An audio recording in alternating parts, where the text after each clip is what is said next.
Hello, am I going? Am I going? Gotta get my mobile app on. Okay.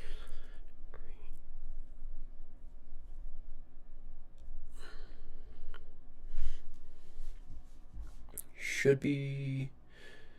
Start recording. Go to here. Studio. Should be live. Should be live. Let's see if I'm getting anything. I need to swap off my account. I think your videos.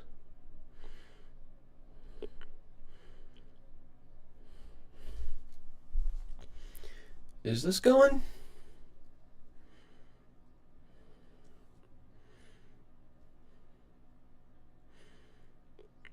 Oh my gosh, come on, phone.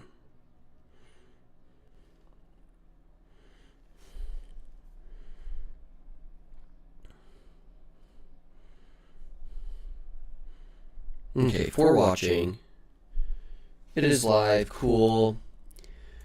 Signing in there. Okay.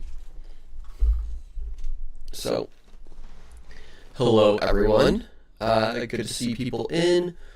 Hopefully this is working. Let me make sure. That one's there. Make sure I delete the one I had the wrong title on. That's fine, because that one never went live anyway. And now we're here. Wonderful, wonderful, wonderful. So I am dealing with the after effects of the flu, so I apologize for my voice. If people in the chat can confirm, if I click that, that should mute me, right? Oh, I'm echoing now? Why am I echoing?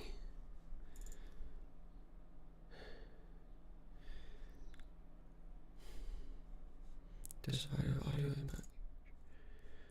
Is that still working? Is that echoing? Or am I good now?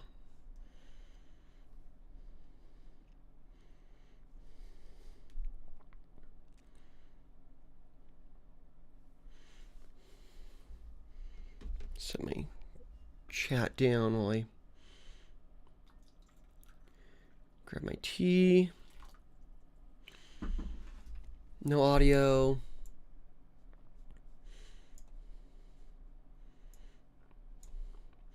Okay, I should be back to audio. Okay, cool, cool, cool.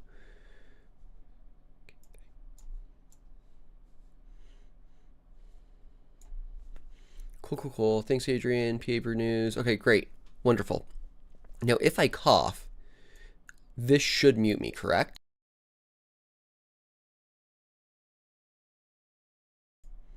So that was muted, correct? Just in case I feel a coughing fit coming.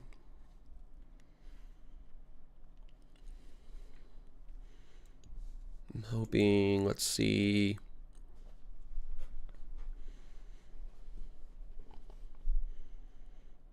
Okay. Yep, cool, wonderful. Just want to make sure if I start coughing, I don't, blast you guys all in the ears. Wonderful.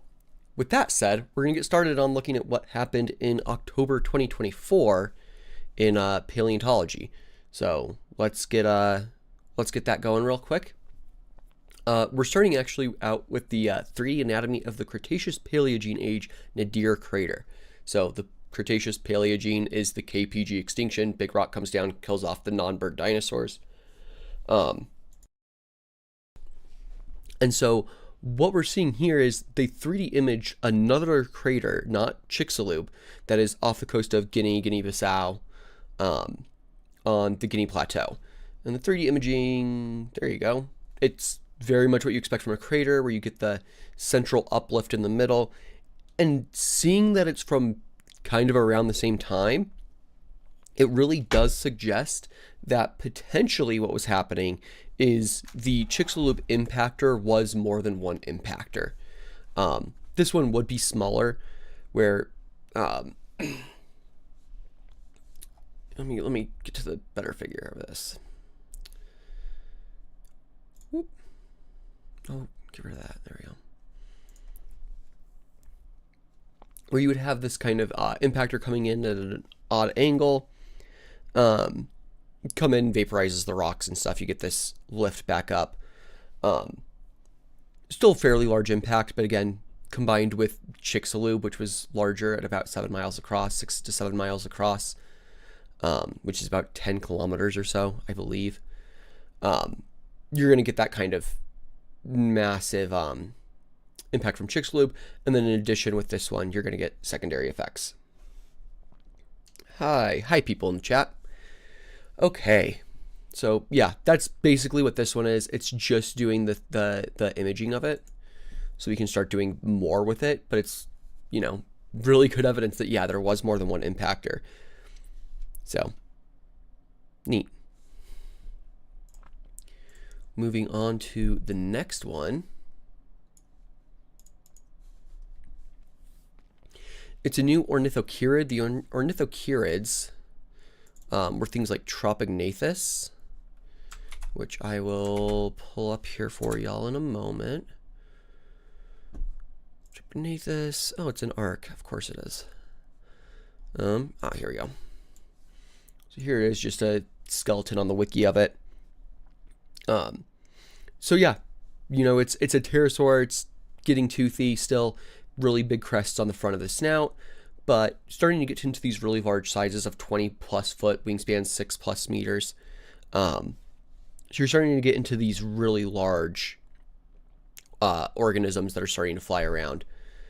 This is a new one. It's been named Acarynchus martilli. It's from the chem beds, which famously have Spinosaurus, but also a lot of fish. And if you're thinking about these animals with their teeth and whatnot, you're seeing similar morphology, kind of a little rosette at the tip of the snout. It's going to be able to grab fish pretty well, or other things hanging out in the water, small prey. So again, just supporting that this was a very diverse ecosystem with a lot of stuff happening. And then there it is popping out within Tropognathidae. So yeah, it's very similar to Tropognathus. These were largely southern hemisphere animals, and that makes sense. Africa would have been in the southern hemisphere. So, oh, I'm on the wrong. Let's go back to here. There we go. Now you guys can see things because I'm just being an idiot. Gotcha. Thanks, wife.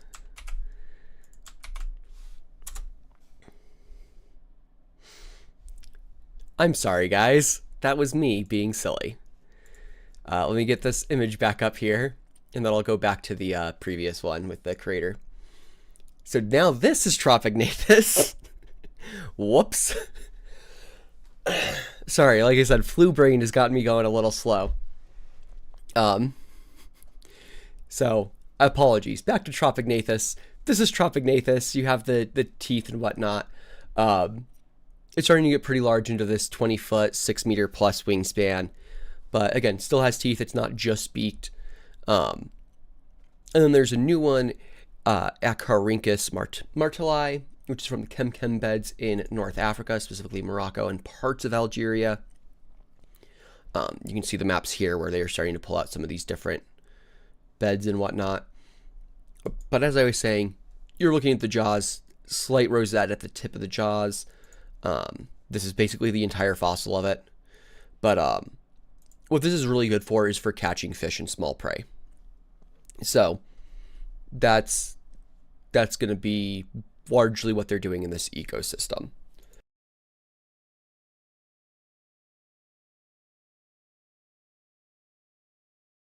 Anyway, and then jumping down to the phylogeny, it is well within Tropognathidae or Idnae. So yeah, we know essentially kind of where it falls in. These are largely South American animals, Southern Hemisphere rather. Tropognathus does come from South America. So yeah, they're kind of hanging out where we would expect them to be. With that said, I need to jump back to the first one so you guys can actually see everything, because there is a delay on this, which is a little unfortunate. Okay, so now I'm going back to the crater. I apologize for those of you who heard me the first time. But anyway, yeah, this is the crater. It's near Guinea and Guinea-Bissau. the Nadir crater that's off on this plateau and terrace of the oceanic plate, oceanic. There's a term for it that I am too sick to recall right now. Anyway, as we see, they're doing all of this 3D imagery of the fossil of the crater, so that way we can be able to really understand kind of how it happened, what happened, and then we can go to view full size image. And you get this really good. Here's essentially what existed beforehand. Big impactor comes. You all kinds of shifting of rocks, including uplift in the middle, as everything got vaporized there. It's more liquid. So yeah, that's essentially what you're getting. And is there a distinct size? They say I forgot that. Okay, so the crater itself is 8.5 kilometers in diameter. When you're comparing this to the Chicxulub impactor was almost that large. So the Chicxulub impactor was significantly larger. I believe the Chicxulub crater is a few hundred kilometers across. So 180. So yeah, you're talking about different orders of magnitude, but still good evidence that potentially the Chicxulub impactor broke up, had multiple impacts, and that could have affected some of the that could have caused some of the effects that we see at the end of the Cretaceous mass extinction. Okay, cool. Okay, and we're at incredible. Cool. Now I'm going to keep going.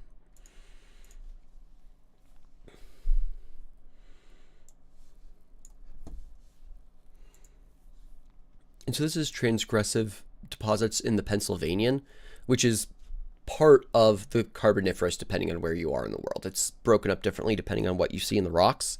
And in North America and other parts of the world, including South America, it's broken up into the Mississippian and the Pennsylvanian, because those are where those rocks were first identified from. So this is largely looking at plant floras. You get a whole bunch of certain types of plants. Pinnae. Let's see, here is group plant. Having a struggle here. I'm trying to get the images up for you guys, and yeah. So you're getting into these kinds of ferns, right? So that's kind of what we expect at this time. There's not quite the same development of plant life that we have now.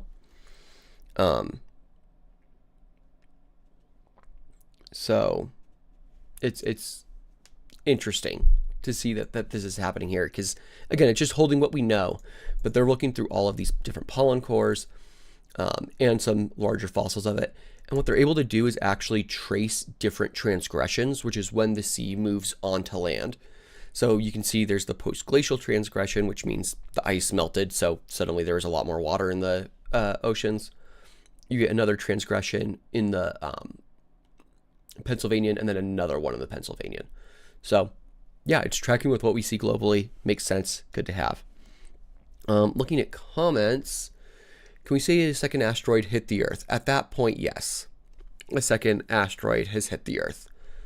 Did the iridium origin could be traced back to like... The iridium is different than what this paper was doing. There might be an increased amount of iridium right around that impact. And I know there's some sites in, I think, Italy that have the contact zone. So you could probably do a density of iridium study to try and figure out how much iridium this smaller impact had. Okay. Now we are moving on. Once this one loads, there we go. Oh, why are you? I don't need it to download this time. So this one is looking at these Sanus, South American native ungulates, which are interesting animals. But specifically, we're looking here at this one, Megadolotus. which unfortunately there's no good wiki images of it because those are a little bit more easily accessible for rights. However, again, you're just getting this kind of horse-ish like animal, like small horse-ish like animal.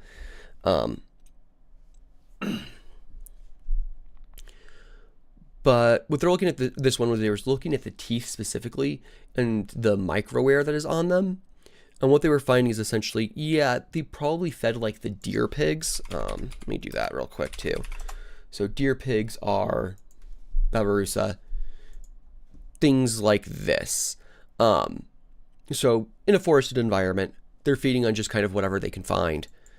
Not quite as necessarily herbivorous as some of the more grassland pigs. This animal is probably feeding similarly. It's a very generalist diet. So that's what's happening with some of these South American animals. Giant capybara, not entirely off base.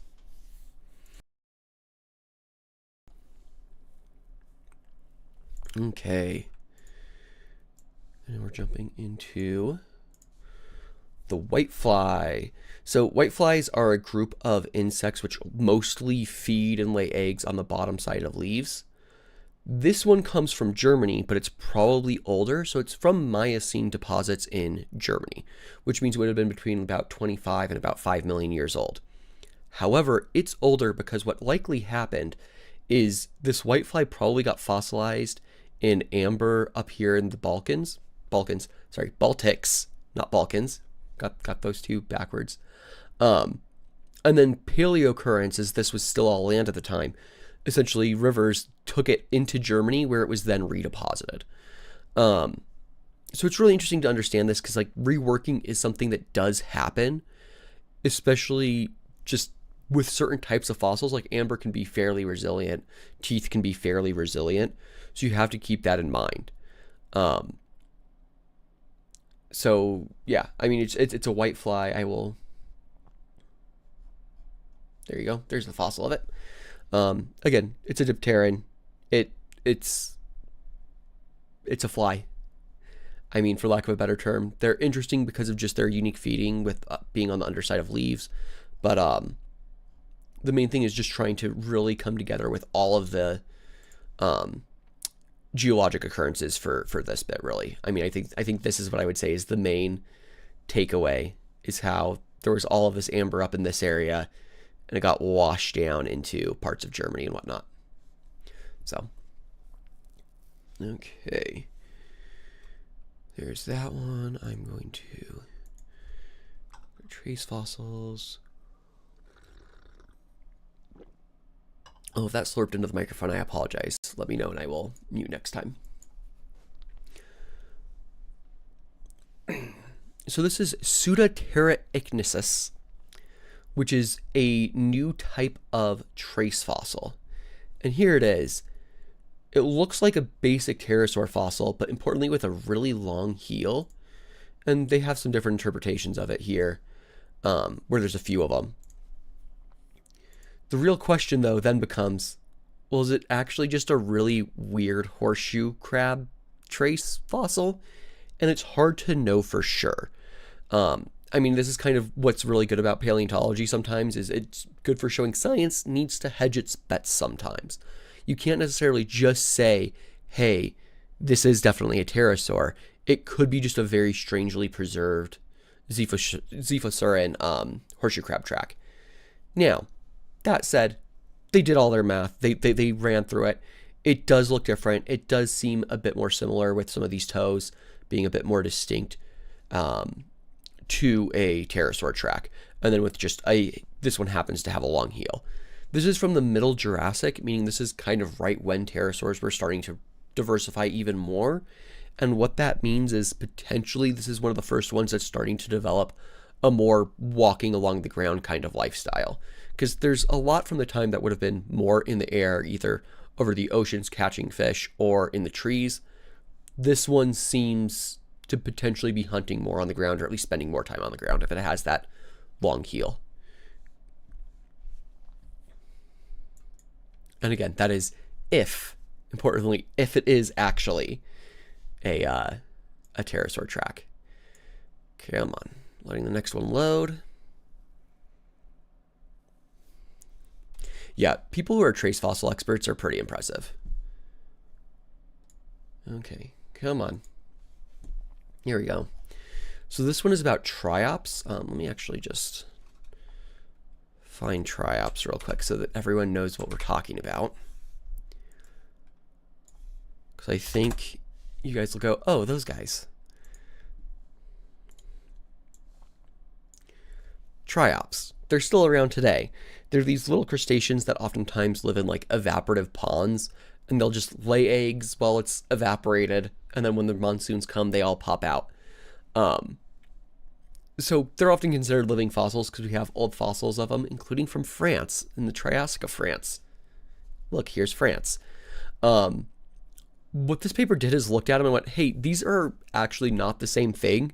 They are still in the same broader family, but they've generally just been said, oh yeah, it's all Triops. Instead, they set up 2 new genera, so 2 genus for them, and there's Olisenocaris and Gravogelocaris, which, you know, it's just helping to show that these aren't necessarily identical to what we have today. It's really easy to go, oh, well, look, it looks like a modern day Triops, therefore it must be exactly the same, because they're not under any evolutionary pressure.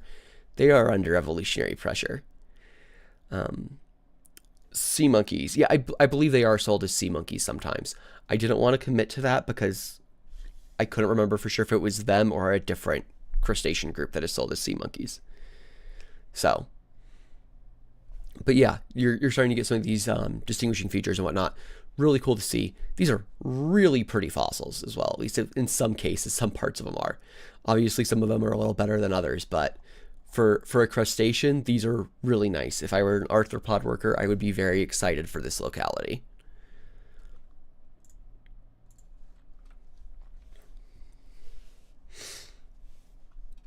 Oh, that one wants me to do.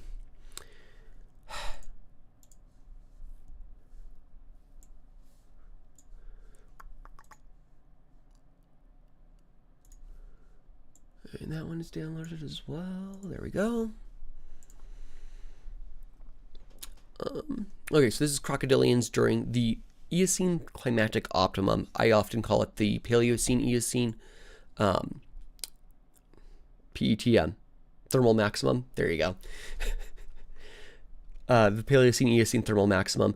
Basically, as Greenland was breaking off of Europe, a bunch of gases, volcanic gases like CO2 are being released, and that causes the climate to increase. That means you start getting things like a broad amount of crocodilians in North Dakota, when North Dakota was in honestly a pretty similar place to where it is now.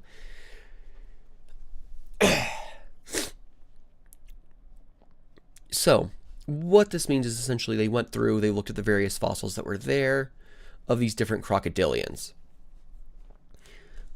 They found that one of these, Ediacaran, is one of the earliest alligatoroids, at least as far as its feeding strategy, with a more blunted snout. That's not the right one. Where is it? I will find it. But it had a more blunted snout, which again is better for this kind of crushing type behavior. There you go. Where it's more blunted compared to the other one. Additionally, when they're looking through all the material, they did find evidence of at least 4 and maybe 5 different species of crocodilian in the area, including the alligatorids, but fewer crocodilians, which is interesting because one of the other animals that would have been around at a similar time would have been Borealisuchus, which not a true crocodile. It's the taxonomy is interesting, but when you're looking at the fossil, you can see a much longer, more crocodile-like snout. So whatever was happening in this specific place in Golden Valley Formation of North Dakota just was not conducive to having more crocodile-like feeding. Which is interesting, right? I mean, it's just like, okay, so why was Borealisuchus doing well in other places that were fairly northern, like Montana, and even parts of Canada, but not here? And there might be a little bit of time offset, but regardless, under everything we know, it should be able to get there. So this one is for mosses. Mosses are important because they're kind of some of the first plants to really start showing up on land. And so what you're doing here is essentially just making a list of ways to identify mosses in the fossil record to modern day groups. I am not a moss expert. I'm impressed by people who can identify all the things about plants, but I am not one of them. So what they found is essentially they're able to find some that are probably pretty close to modern day groups and start grouping them. Oh, I thought there was a... There we go. So you can open the table and see some of these fossil ones from various periods, and it's, hey, these are all part of this group, for example. And it does not have nice, pretty images of what all of these fossils look like. The issue with getting into very niche parts of paleontology is sometimes there are not easily acceptable images or accessible images for a lot of them. That said, interesting stuff, right? Good to see the fossils there. And start getting some of that done a little more. Okay, this should be accessible through ResearchGate. Yay. Yeah.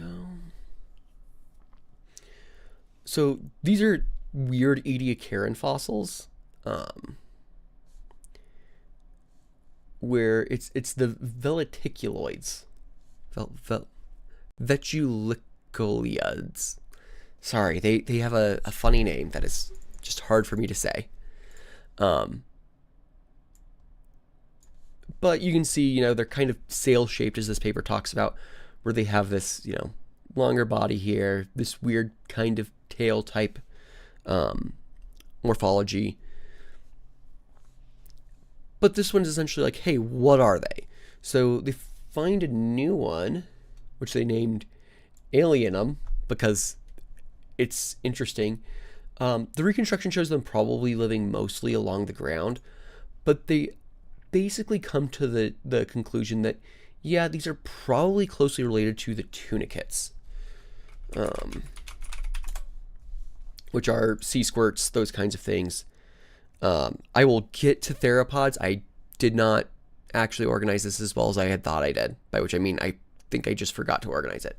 Anyway, so these things are filter feeders. They're closely related to vertebrates, and so the fact that we're finding them all the way back in the Ediacaran, really good evidence that, yeah, the first vertebrates, or at least chordates, probably evolved back in the Ediacaran.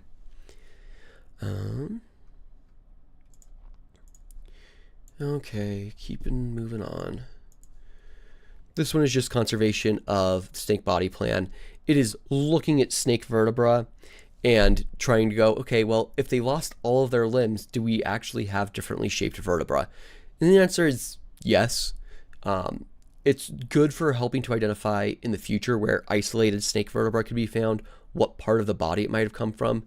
And they're, showing different parts of this with genes, but also just morphology. So it's a nice paper for hopefully being able to better understand leglessness in different animals, including not just snakes, but other lizards that have lost their legs, because snakes have this trend towards being legless. Or lizards have this trend towards being legless, if I said snakes. So this one's just tympanic membranes. This is just the evolution of how reptiles learned how to hear. Engine fine, especially for some of the... Yeah, the glass lizards are a good example of a lizard group that oftentimes has lost legs, yeah. This one is essentially looking at the tympanic hearing, which is just the little bone that attaches to the eardrum that moves back and forth in order to hear. And it's like, okay, yeah, sure, this is ancestral to all of these reptiles, the crown reptiles, so lizards, birds, crocodilians, turtles, everything that's alive today. That means it probably evolved in the early Permian or late Carboniferous, and it was ancestral to all reptiles. So it's not like there was unique hearing modes evolved by different groups throughout time. And you can see they looked at a whole bunch of these fossil ones. They looked at the morphology of embryos developing ears. So they were pretty thorough about their methodology in testing all of this. Now at least getting to a dinosaur. This is largely looking at ankylosaurs versus nodosaurs, which have slightly different skull shapes. They're all these really heavily armored dinosaurs, but they don't all do the same thing. What this one was looking, there's a juvenile Panachosaurus, which helped to show that it was thought that there was just new bone added, essentially osteoderms that were fused onto the squamosal bone for some of these fossils, or for some of these animals. And then instead, what the juvenile shows is that what we thought was the squamosal bone doing this, growing this extra stuff, is not the squamosal. It's, gosh, this one I wrote a while back, and it was anatomy that I am not as familiar with, unfortunately. So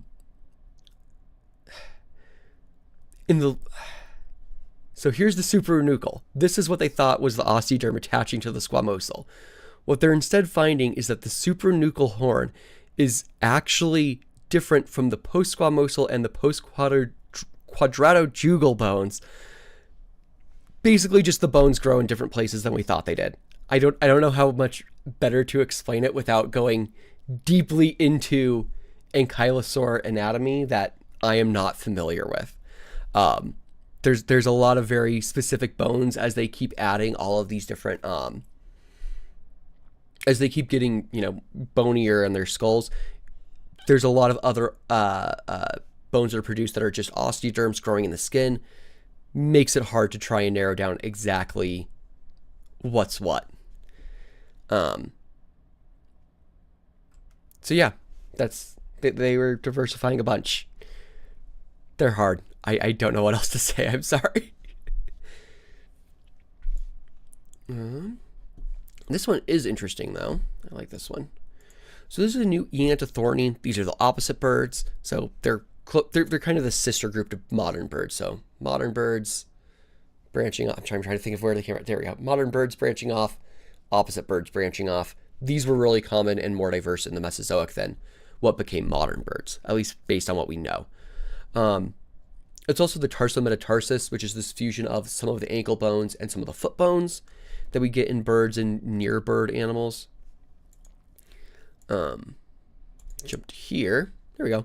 And so these are the sizes of the different Aviosaurus specimens. Aviosaurus darwini is the large one. And you can see, actually, if I go back one more, there's the various images here as well of different birds from this time period. This is actually from the Hell Creek Formation. And so what they're doing is, okay, well, cool. We have these different tibiotarsuses where the bones are fused together. Next question, what was it doing with that? And what they did is they ran some math and they were able to find, there's a good figure here that explains it pretty directly. Yeah, here it is. This is the muscle that would have done this. It would have been really good for pulling tight, which means what it was probably doing is eating mammals and other small prey. As far as we can tell, that's really what it would have been up to. And they actually even compare it more directly to things like this. You can see the different muscles and where they would attach, how they're able to flex and be able to capture small prey. So that's a really cool thing where it's like, look, we have one bone and we can say that these birds were diversifying into predatory niches pretty distinctly.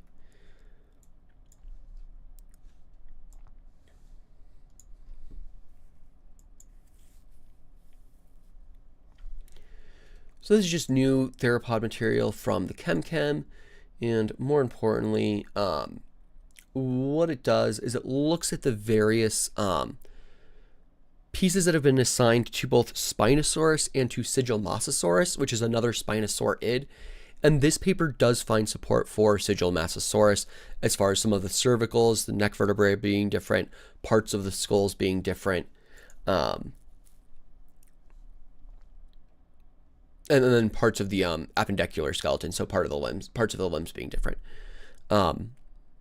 So yeah, it's definitely Spinosaurine. but it's probably slightly different. There's also good evidence that, yeah, there was definitely still a Carcharodontosaur floating around in there, but it's pretty indeterminate. It's probably Carcharodontosaurus. I mean, makes sense. So, yeah, good stuff to see. I kind of really like the idea of Sigilomossasaurus based on some of the papers that I've read, so it makes sense to me, especially when we're getting diverse Spinosaurid faunas elsewhere. It just kind of tracks with what we expect once again. Oh, this one was a PDF that I got from a friend, huh? That's fine, I can just do this. So this is Taurovenator. It's a new specimen of Taurovenator, which is a large acrocanthus-like animal. Based on what we know, it would have had kind of this... Oh, that's a really small image of it. There we go. It would have had some of these tall spinal spine processes, so it would have had a pseudo-sail at least, as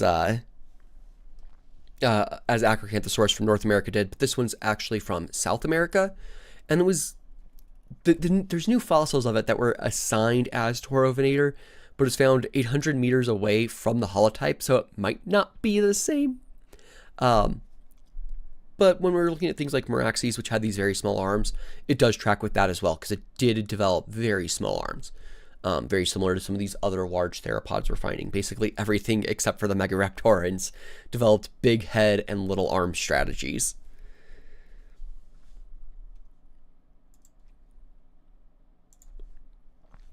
Okay, and now going to the anatomy paper, anatomical record.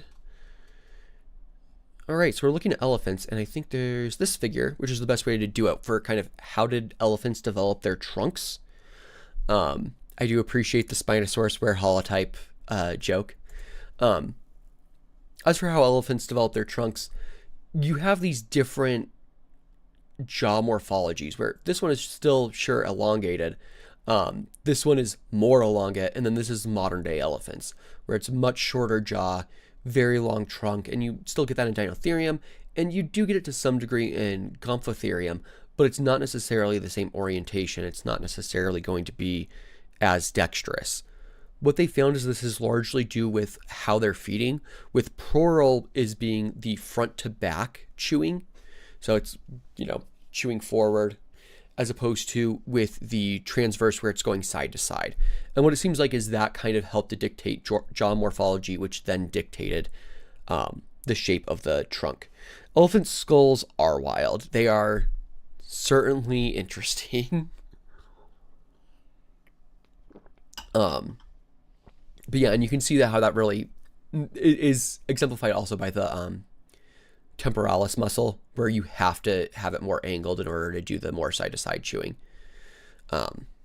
So it makes sense. Again, if you're chewing forward to backwards, this being angled here, more useful for that. So good insights into the evolution of elephant jaws. This one was looking at teeth in sauropods, and we can look at some of these graphs where you have, they used 898 teeth to try and identify, okay, if we have just one isolated teeth, can we better understand what kind of sauropod it came from? And using that, they have their different measurements they use for the teeth. They were able to start classifying them a little bit better.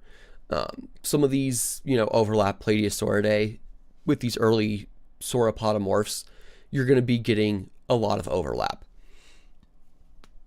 So classification scheme 2 and 3 for getting more precise, not as useful. Camarasauridae, one of the only real non-titanosaur macronarians, makes sense, you're going to get a lot of them there. Rabacosaurids, really weird, for lack of a better term. So it makes sense that you're going to get these ones being pretty distinct throughout the last two classification schemes. That said, you can see they're starting to plot out in their slightly different areas.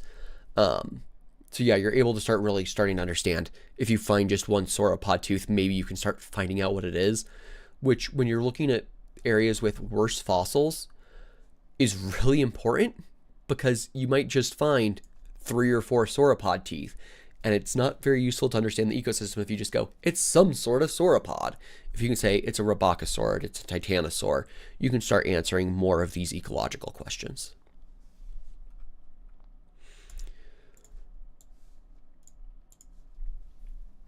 And this is Ardetosaurus viator, which is a new Morrison Formation diplodocene. There's a lot of work that's going on with the diplodocines. I wish I could say more, but hopefully I will be able to do that later this year. This one's not massive because, right, this is 1 meter, so it's 2 meters tall, maybe 2.5, 3 at the shoulder. So it's just really adding to this diversity of sauropods, and especially diplodocene sauropods in the Morrison Formation. Showing that they had different size classes they were in, and that there was enough going on, and maybe some of that's due to migration. There's some evidence for that in some of these sauropods, that they that they were able to manage having a bunch of species in just the Morrison Formation. I really like the artistic reconstruction here of it too, so I figured I would get down there while also scrolling and letting you guys see that it's moderately complete for a sauropod. Sauropods, because of the long tails, those parts often get lost. Because of the long necks, the top parts of that often get lost. So it's unfortunate that sauropods are built the way they were, but also they're really interesting because of that. So you take what you can get.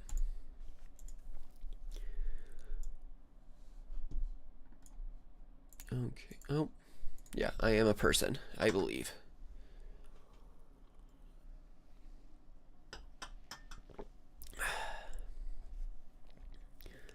So this one's looking at the stem mammals.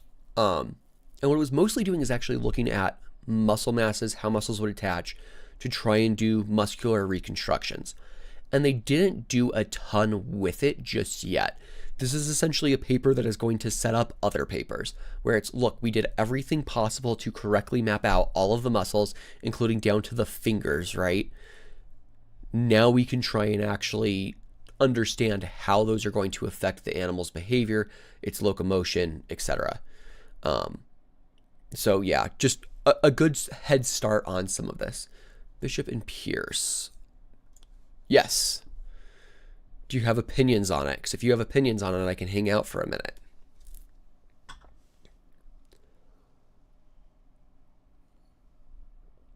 Because stem mammals, I know what they are as far as their muscular and the evolutionary trajectories they took. I am not the most well versed in it, other than they eventually got to mammals. And some general trends like the Paleosaurs going extinct. I'm just going to open the next one. If you have something to add, I will leave that there for a minute. Bishop's chill. I know the lab does stuff involving synapses and stem mammals. Yeah. Yeah. I mean, it's one of those things where as you get further into paleontology, you get more and more specialized, which as I have done that, it has made it harder for me to try and keep up with everything that's happening and trying to understand it well. The take on their musculature is that they are very forelimb oriented. That makes sense actually, because I know there was a paper a little while ago which suggested that the gorgonopsids were pulling prey down using their forelimbs.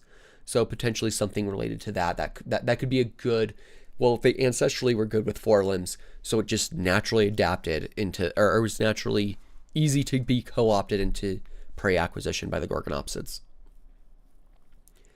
So this one was looking at insects in 2, Lagerstadt, the Credo, and the Solnhofen. The Solnhofen being the famous one in Germany, where Archaeopteryx comes from, and then the Credo being in Brazil. Oh, hang on, we're getting someone driving by. I'm just going to mute. Someone just needed their motorcycle to go revving past.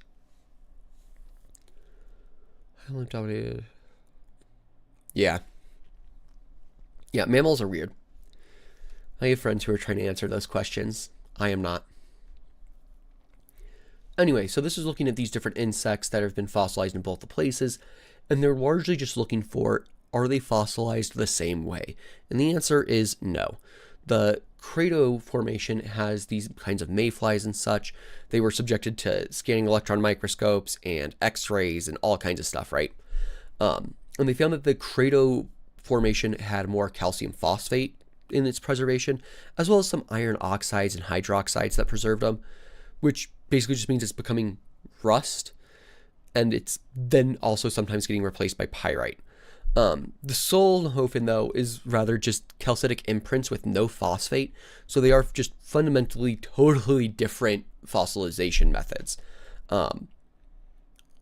There was a quote I heard from, I think, James Lamsdell or Curtis Congreve, one of the people on the Paleo After Dark podcast, where it's insects or arthropods fossilize in spite of the way they're made, because with so much soft tissue, you don't expect fossils, but because there's so many, you do get them occasionally. And so it's interesting to start narrowing down what kind of conditions can actually make those fossils.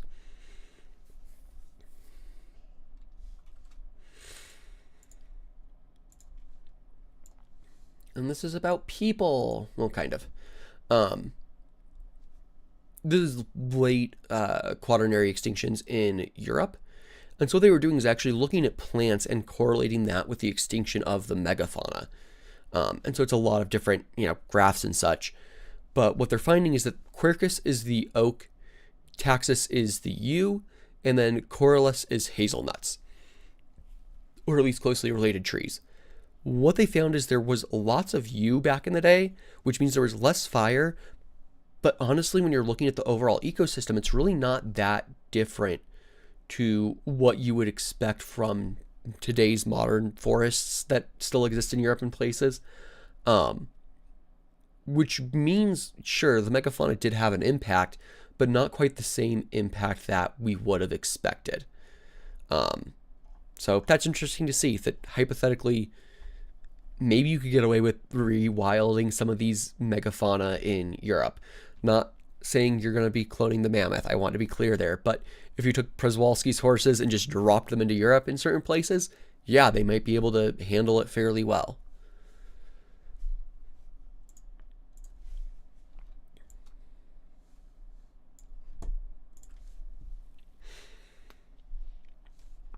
So this one was looking at different environmental impacts that would have happened at the KPG extinction.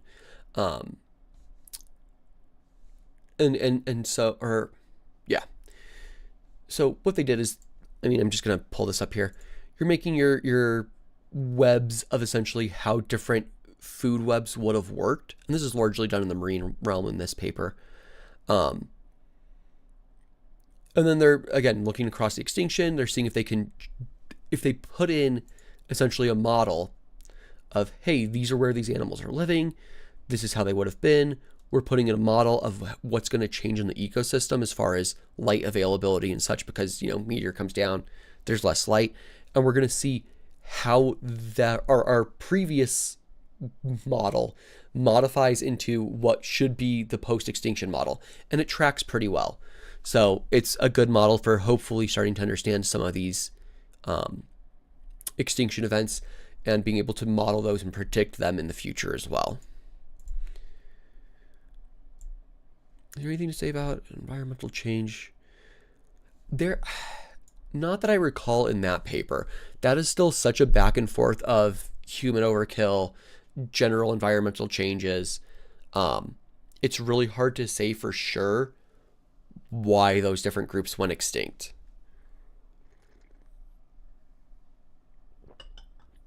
Going back a little bit towards that trackway that I mentioned with the pterosaurs with the long heel, you're starting to look at some of these different pterosaurs that would have been around at the same time, and you're seeing that they have different foot shapes. So this would have been one of the more tree-living ones, which is a Scaphognathine, something like Scaphognathus, which recent study found them close to the Ankylosaurs, the kind of bat-like ones with wide mouths that would have been flying around.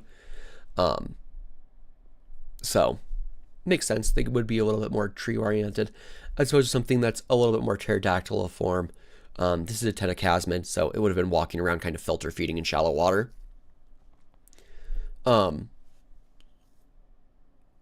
So yeah, let's go get to which figures did I say I wanted to focus on? 4. So here you go, figure 4. You can really see where swifts are obviously very strange because they spend so much time on the wing, but pterosaurs, at least at certain times, are kind of occupying this not quite scansorial tree climbing niche. They're much more in this flying different morphology sort of area that's a little more diverse.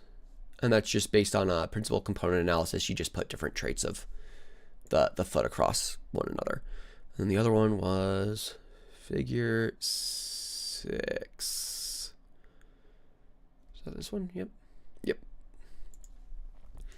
And so from that, they're able to get kind of, okay, well, here's the more terrestrial ones, like Quetzalcoatlus, which, yeah, that's what we expect, right? It's flying around, landing on the ground, eating a couple baby dinosaurs, and leaving. Pteranodon's interesting to find more terrestrial, but potentially because it was, as far as we know, flying over the water a lot, maybe there's a bias there where it doesn't actually need feet that are built for climbing trees still. So when it is on land, when it's nesting, it's good to have feet that are suited for that, but it doesn't necessarily need them all the time. So that could be a cause there. That is an interesting outlier. But then again, Scaphognathus, these ones, Ignorognathus as well, you're getting these much more scansorial, hyperscansorial tree climbing kind of morphologies.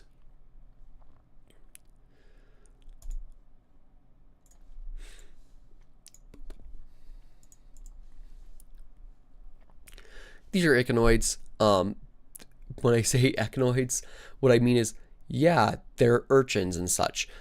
These are from Iran. It's good to start seeing some more stuff coming out of places that have historically not had a lot of study. They find 21 different species. They also find that the anticline that is here, which is when the rocks get folded upwards and bent, through here like this. It's generally from the middle Cretaceous to the early part of the Paleogene.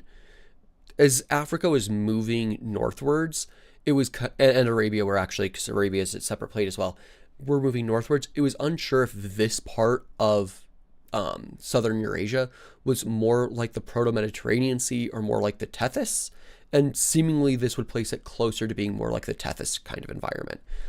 So when we're understanding how these different organisms were migrating across this ocean, we can kind of start putting into context a little bit more what kind of faunas we should expect. Next one is fairly straightforward. Oh, I gotta download again. Yeah, just replace it because I'm not gonna find it again. Get the next one, Firefox. Here we go. This one's pretty straightforward, honestly.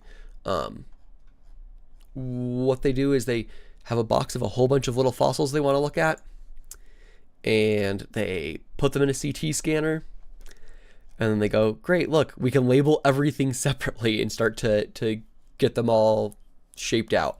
It's very straightforward. It's just saying, hey, don't forget you can do this.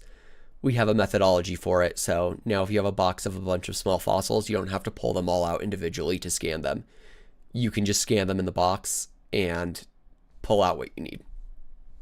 So, good, useful tool for the future. Oh, I even have someone from Iran. Cool. Good to see people who aren't just like, Americans popping into the chat. I always love seeing people from other places who are interested in paleontology. It's like, good, go there and do more paleontology.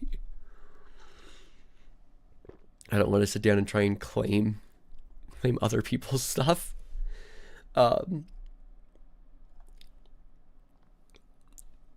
Okay, sorry, zoned out for a minute. These are potentially the smallest known eggs. I say that potentially because they're at least the smallest complete ones. Mini Oolithus. Oo is kind of the prefix for egg. Mini is the prefix for miniature. Shocking, I know. These are coming from southern China, and they did some analyses on essentially how the calcite was built on the outside of the eggs. And then display full size. Oh, I'm going to go back one more. There you go. So there's a couple of these things. Some of them look almost like concretions, but there's at least little pieces of, gosh, what is it? Parts of the bones or parts of the eggshell and parts of these. So seemingly, yes, it is valid. My only thing is these eggs would be at about 30 millimeters across. There's one where it's more partial. It's pieces of it, where it has these really distinct nodules. This is Stilla tuberolithus, and Stilla tuberolithus is, if correct, could be potentially as small as like 17 centimeters. So almost half the size of this smallest complete one. Denmark as well in there in the chat. Good to see. Good to see. So yeah, I mean, it is interesting to see how small some of these dinosaur eggs really started to get. It shows that there were very small bird or bird-like animals around. Okay, that's another one I gotta download. Yeah, just re-download it and replace the other one.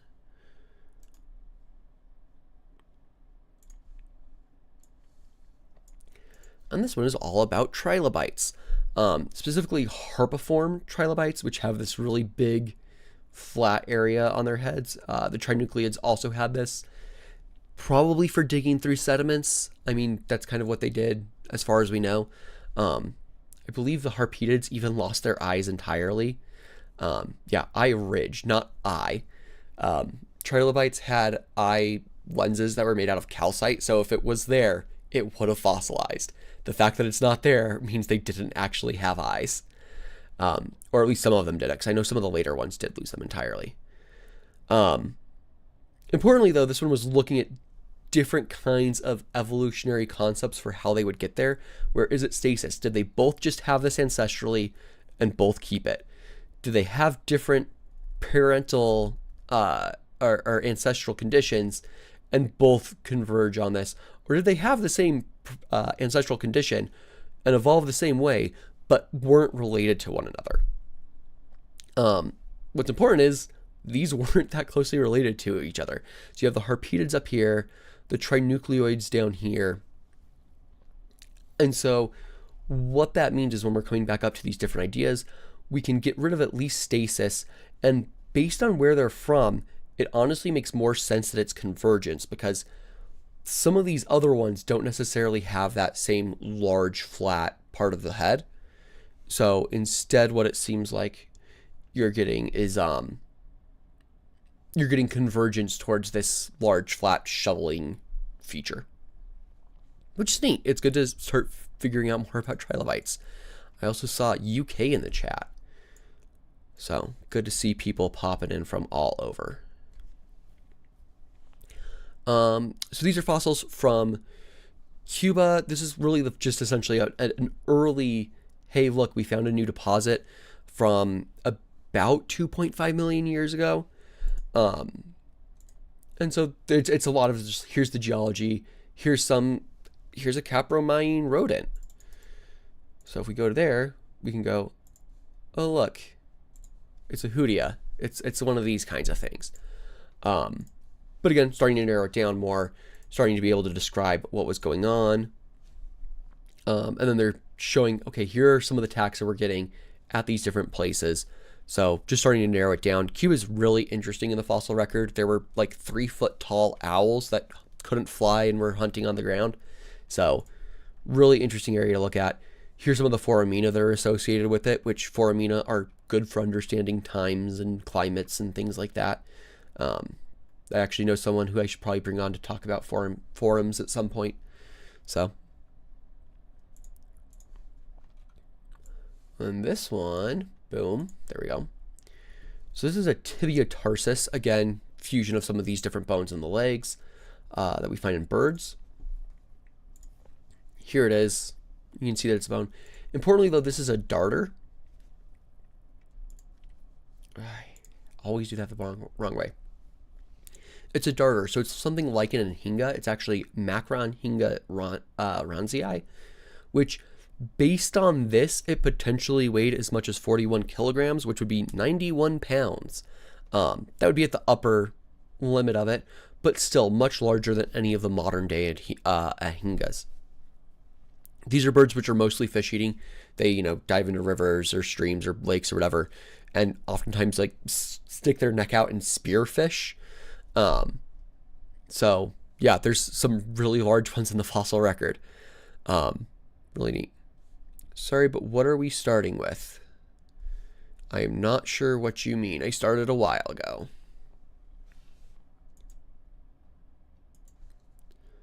So, but yeah, just think of a 90-pound cormorant to a ahinga-like bird. Pretty impressive animal.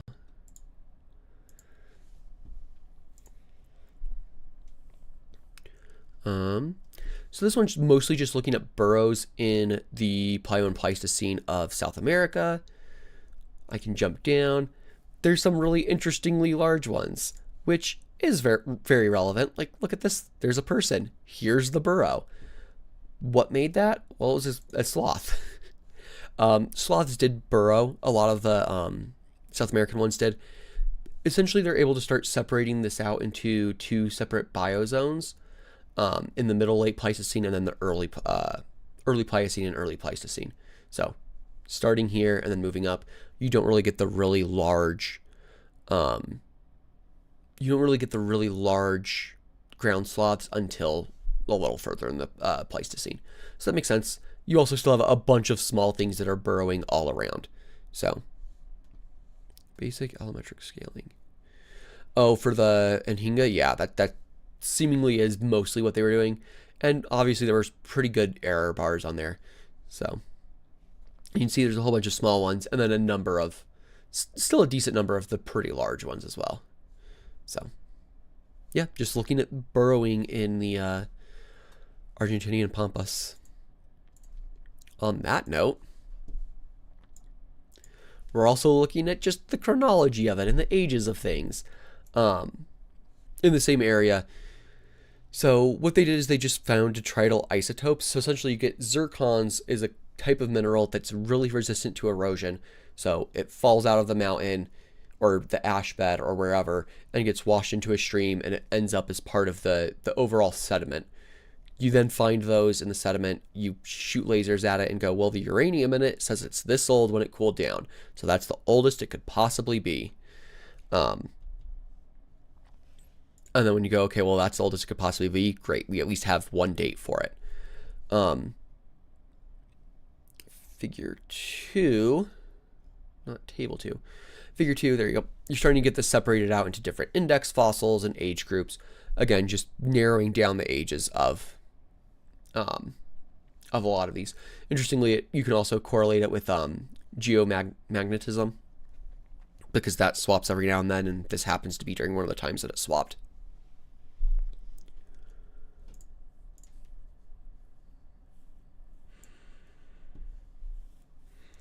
All right, and this is Cretaceous woods from the Shandong province in China.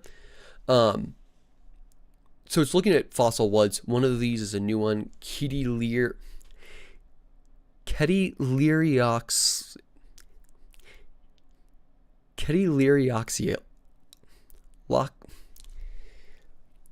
I don't like the way plants are named because I can't say xylon at the end of a word very easily. Ketylirioxylon. Shandonensis. That's this new one. There we go. There you go. If you want to try your own hand at trying to read it, because I was obviously struggling. Again, geologic location where it was. They're looking at the dates for this.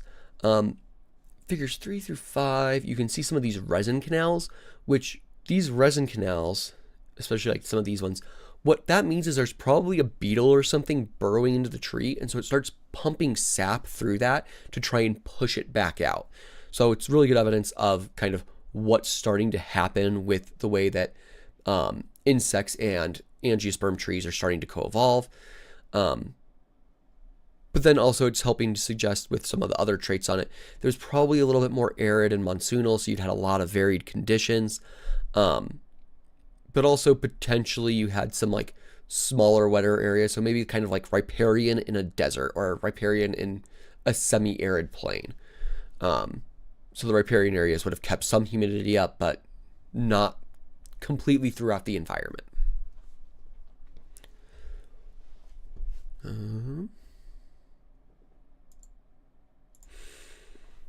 This one, if there are plant people in here, feel free to chime in because plants are hard.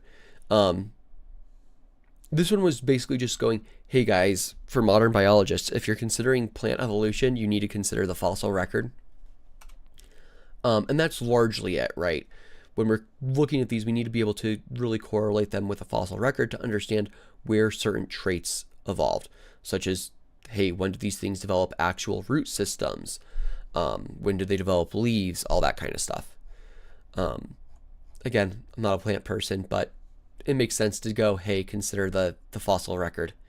You can't just go straight out there and go, hey, look, we have our modern stuff. Wonderful, we're done. Okay, and getting back into pterosaurs. So this is postcranial anatomy of Sungipterus, which I do have access to, but I'm not going to worry about signing in right now. It's going to go here. So, you know, you're looking at all of these different bones and whatnot. I can also just make sure everyone knows what we're talking about. Sungipterus, which is this pterosaur which had fairly blunted teeth and was likely feeding on shellfish, mollusks, things that were hard. This one was basically just looking at the rest of the body. There's relatively thick bone walls, which is kind of like the ornithocurids, but enough variation that was also found to distinguish it from Noraptorus, which is another Sungipterid that it would have lived alongside, but enough to say that they were doing niche partitioning. They weren't just feeding on the same thing. So good to start finding some of this so we can A, identify fossils better from more isolated pieces, but also B, start understanding kind of how they were working in different ways. Yeah, I mean, that's there you go. That's basically it. And yeah, there's the various bones that they were looking at that are postcranial, so behind the head. This one is Himaraicnus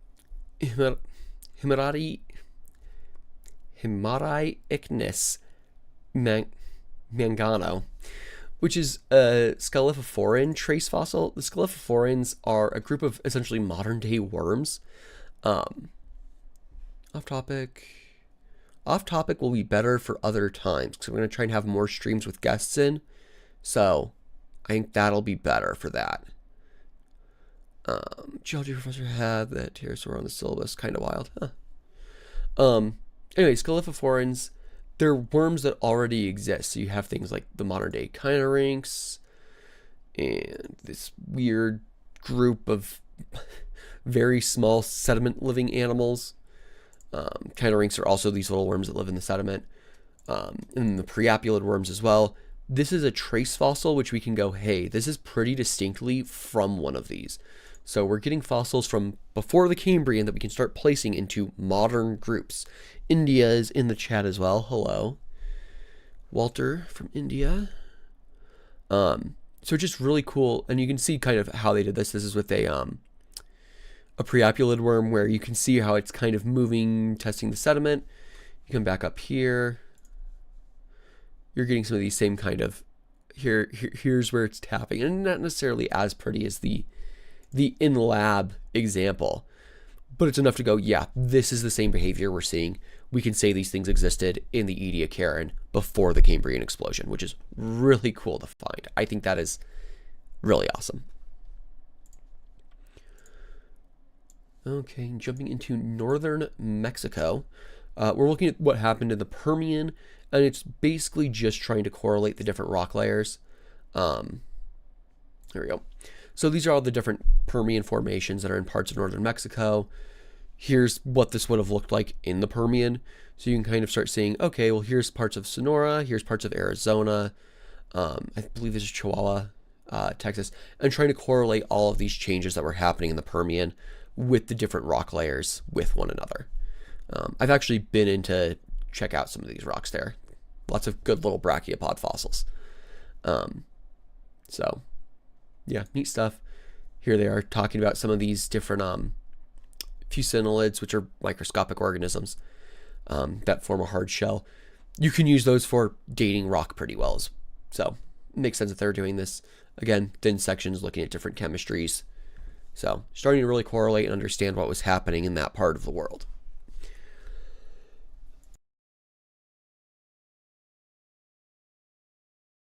Ooh.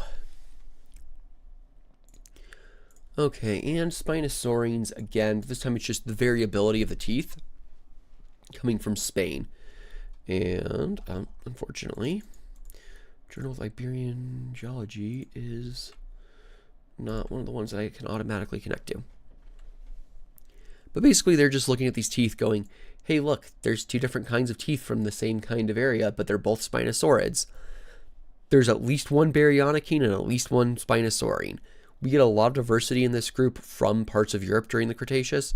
So it makes sense that, like, yeah, they probably evolved near or around Europe. And then as they started to diversify, different groups moved in and out of Europe into parts of Africa, Asia, and South America, at least. There could be other fossils elsewhere that tell us they moved other places. But for now, that's what we have. So this would be the more Spinosaurine tooth. It's a little more rounded. This is the more Baryonychine, more serrations, a little thinner.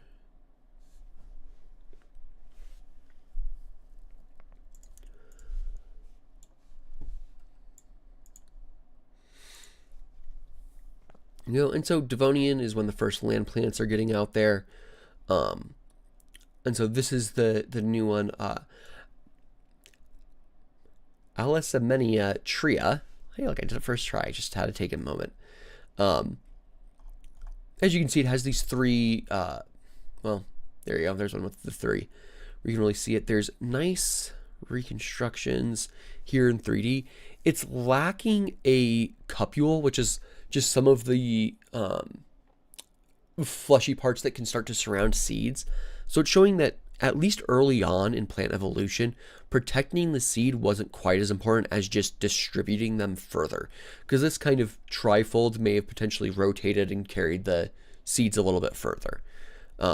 Which, if that's the main thing to worry about, as plants are the only thing on land at this time at least, that could be really useful for getting better distribution, since there's not animals that are going to be particularly feeding on the seeds that aren't protected.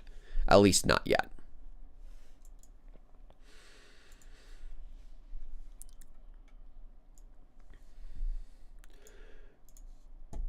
Here you go, cranial anatomy of Bagulia. Here's a nice image there. There we go. So there you go. They're looking at this one. They're looking specifically at the skull in this paper. The nose is starting to actually move up. So that's something we do see in later sauropods. And so it means potentially, at least, it may have been starting to behave more like some of those other sauropods. Part of that is also in the jaw shape, where it had, if I can find it, I know I saw this earlier. Unfortunately, I'm struggling to. But the jaws were very U-shaped. So, you know, they formed a big U. And that seems to be something that we do find about eating harder foods, meaning essentially the leaves that they're eating are going to be more dense. It's not being as selective. That potentially could have led to this larger body plan, simply because as it got larger, or as it was starting to feed on more things that needed to get larger just to maintain enough food intake to maintain its body. So neat. It's from the early Jurassic, so it really starts to kind of fill in some of those gaps towards how the larger sauropods may have started to get the way they were. This one is Microzomoides suncellaensis, and I've actually been very near the rocks this has been found in, so potentially I could find this. But this taxa, But really interestingly, CT scanned, you can see there's these little grooves all through the teeth. It's some sort of reptile. Little grooves in the teeth oftentimes means that it might have been chewing in venom. So this might be one of the first venomous reptiles that we actually have good evidence for. There's actually another one, which they mentioned in here, Uchidodon, which is interesting because it's from similar parts of the Chinle Formation in northern Arizona, but that one is just known from teeth, and they are different teeth. So interesting to see. I had the opportunity to talk to the author, Helen Birch, and show her some of the teeth that we've been pulling out of some of the Chinle rocks, and there's some interesting stuff there. I'm hoping to work with some of these people on some of those teeth. So we'll see how that goes. Yeah, there's the groove again. Hopefully everything is still streaming. I'm just going to keep going because I'm at least recording. So if I need to, I can put the recording up.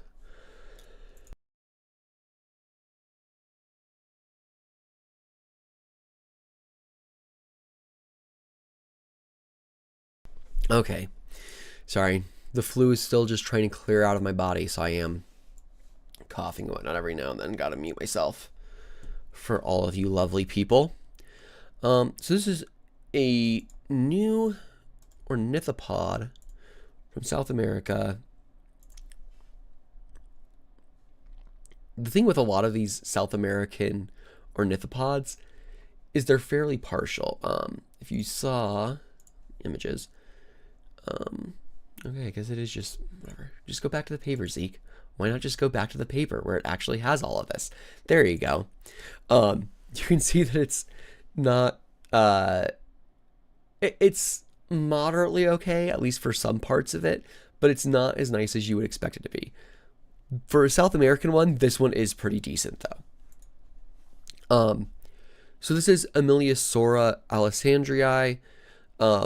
It's the first recognized rabidontomorph from South America, but that means a lot of these South American ones that are a little bit more partial might also belong to that group. It's also the earliest known one coming from the Patagonian region of Argentina. So it's cool to see. Here's our hypothetical where it's going. And we get Ameliasaur over here. Great. And then Muttaburrasaurus is Australian. Tyrannosaurus is from North America. Rabidon, I believe, is also from North America, and Zalmoxes is from Europe. So there's this weird small group of ornithopods that just existed globally throughout the Cretaceous, and we don't really know exactly how they started to develop because a lot of them are just fairly partial.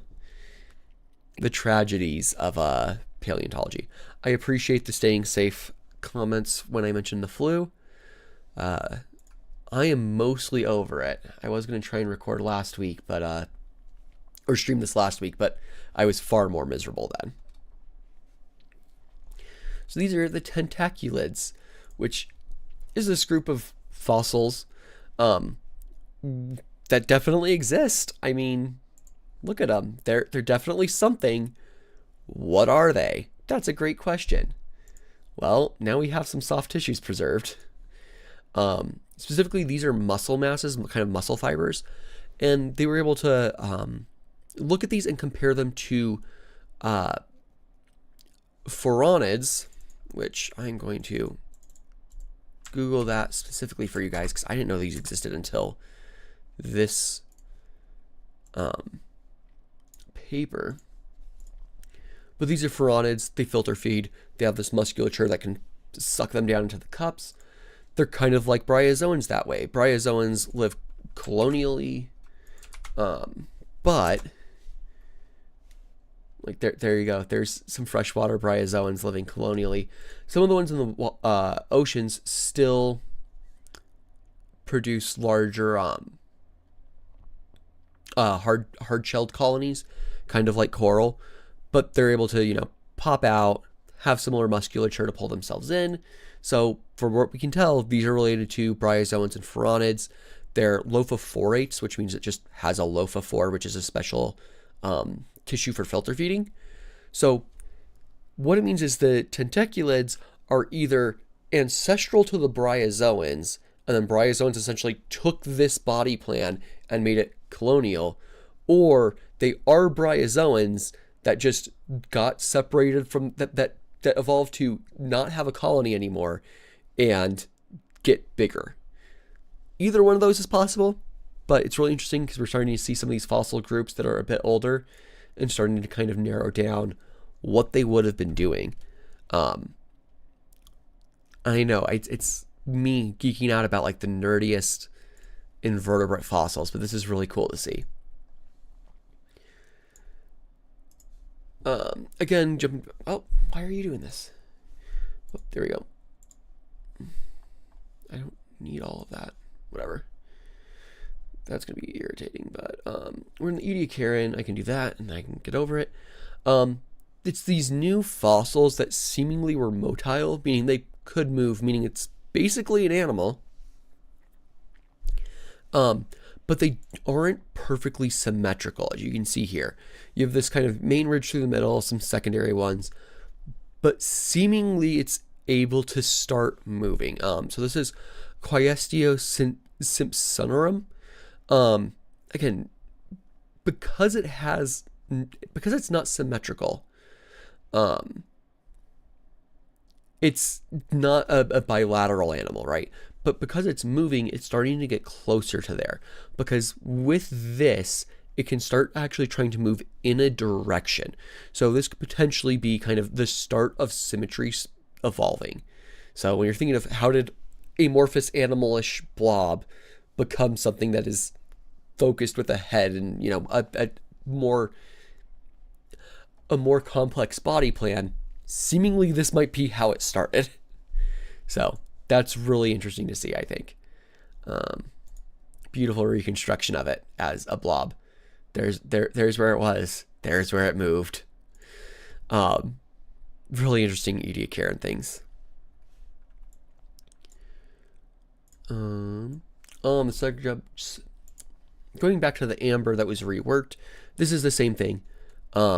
This is a piece of a fossil shell of a titanosaur that was found in Uruguay, which, hey, why is this from the Miocene? There were no sauropods in the Miocene only, you know, 15 to 18 million years ago.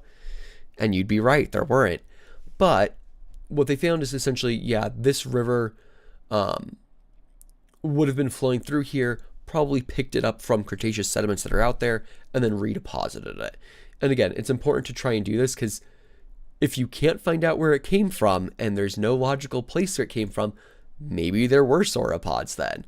But as is the case, we're generally finding that, hey, it was just reworked. This isn't that shocking. So nothing too out of the ordinary, but part of the paleontological process that is very important to do.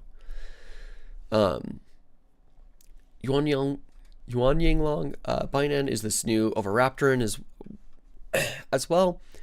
Jump down here, we can get to the parts of it that are preserved. Now, it did have gastroliths, which means it probably had varied diet compared to a lot of the other Oviraptorans. It also had similar legs and hips to wading birds, and it was an early branch of them. So you can see here, it's a very early branch of all of the Oviraptorans. The trees aren't necessarily perfect, and there are some issues, but those are largely just because, like, you're looking here and a lot of these are partial and or they diversified very rapidly, so it's hard to try and know which ones evolved where, how rapidly different lineages evolved, etc.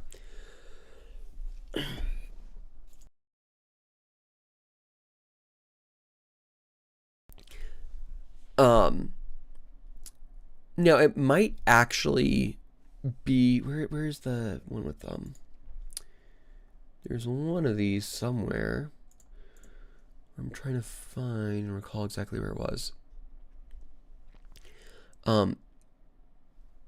So yeah, figure 11, yeah. There's the tree here, and with there it is in that one. Where is it in this one? Sorry, I'm trying to find a specific animal. And so I guess it is just this one. Yeah, they do talk about this one has bebe long, which produces this really big, evolution is a beautiful word. They do say bebe long is what produces this really complex area right here where it's just, oh, it's a big polytomy. And if you get rid of bebe long, you get this. Bebe long is only known from an embryo, so that makes sense. But still, with this new animal, Yuan Yang long, it's really interesting that it's popping out so early. Like Incisivorosaurus is here, Caudipteryx is here. I'm really excited for people to do more stuff with the Oviraptorans, especially early ones, because hypothetically there is a late Jurassic early one, even the earliest branching one, but the people haven't published on it yet. So excited for that to come out because I know it's in press. But that's all I can say then.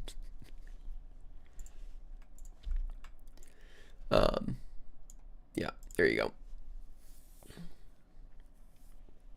On the subject that we were talking about earlier with Bishop and Pierce, there you go. In the chat, we were mentioning about synapsids, non-mammal synapsids just moved weird. This is the similar thing, right? Lots of muscle analyses and angles of motion. And it turns out that when you're looking at the upright posture of mammals, that really didn't evolve until the first like true mammals. They were still mostly sprawling. And in fact, it seems like it might have actually occurred inside of mammals and specifically towards Theria, which Theria is all modern mammals except for the monotremes. So things like the echidna, like the platypus that still lay eggs. So yeah, there's some complex evolution happening in as far as mammalian and mammal relative posture.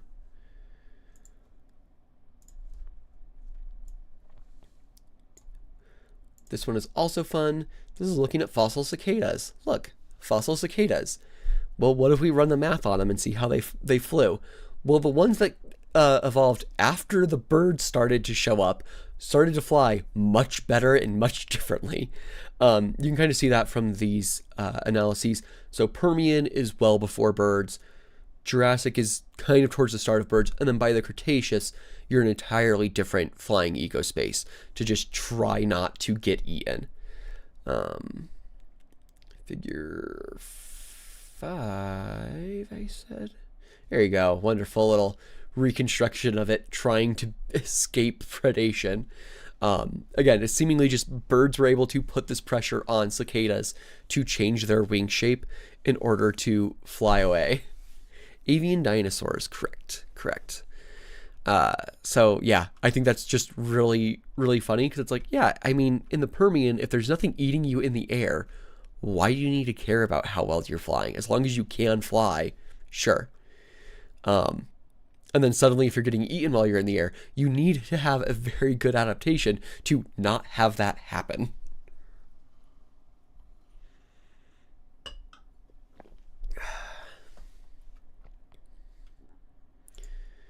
Oof, I'm going to have to start cruising through these because I've been here a minute and I got a lot going.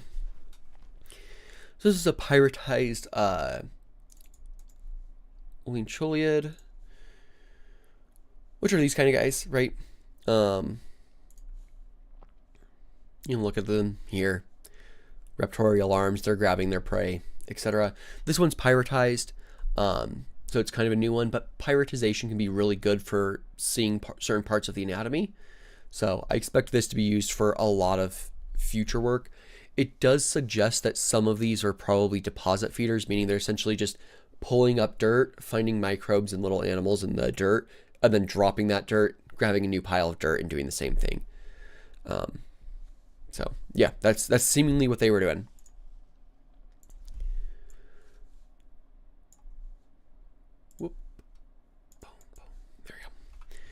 This is just a very large collection of other data that's saying, hey, yeah, the climate really influenced dinosaurs' ability to get to certain places.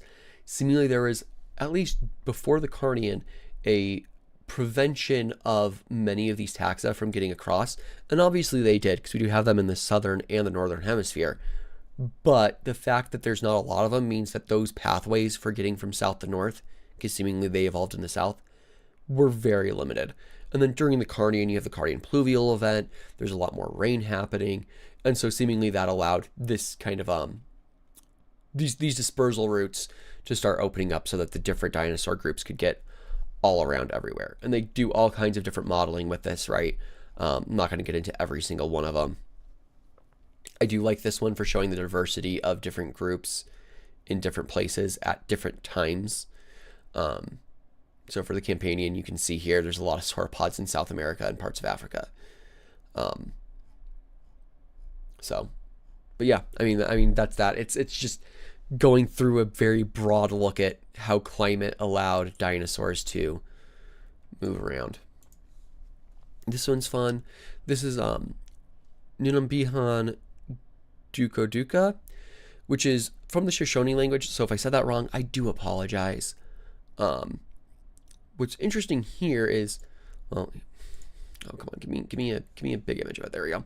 Here it is. It was CT scanned as this kind of fossil burrow. Here's the bones of it. It's an amphibian. What's the cool part is if I can find the right, there we go. I need to make it big again. There we go.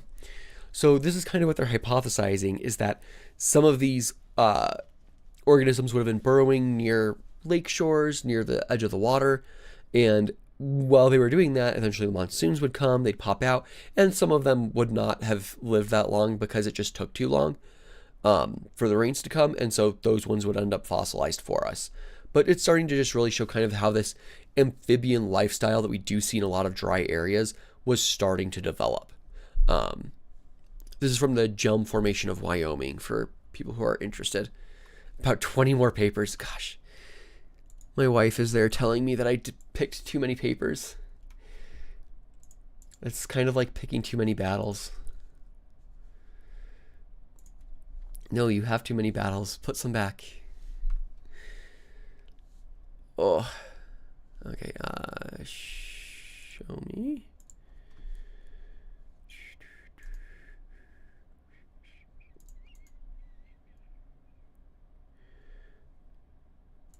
Here we go.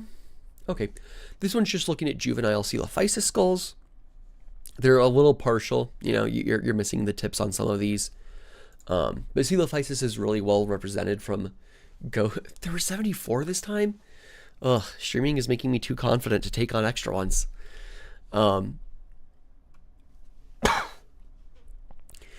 Anyway, Coelophysis is really well known from Ghost Ranch. Like if you just put in, for example, Ghost Ranch Coelophysis,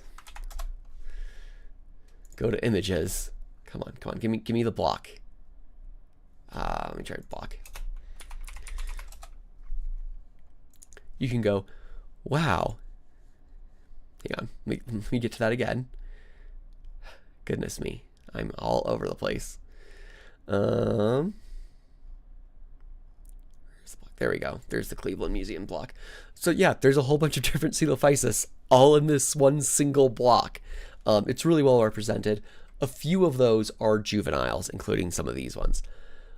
Again, you're missing the premaxilla. The tip of the snout's seemingly good at falling off on these. Really large eyes. This is good for helping to set up their growth as they start to approach adult sizes, and it's good for setting up to understand them in the future better, because Coelophysis with this Ghost Ranch locality really should be something people are studying more, especially for early dinosaurs, because we actually have a statistically interesting number of specimens. Ghost Ranch is up here for those who are curious.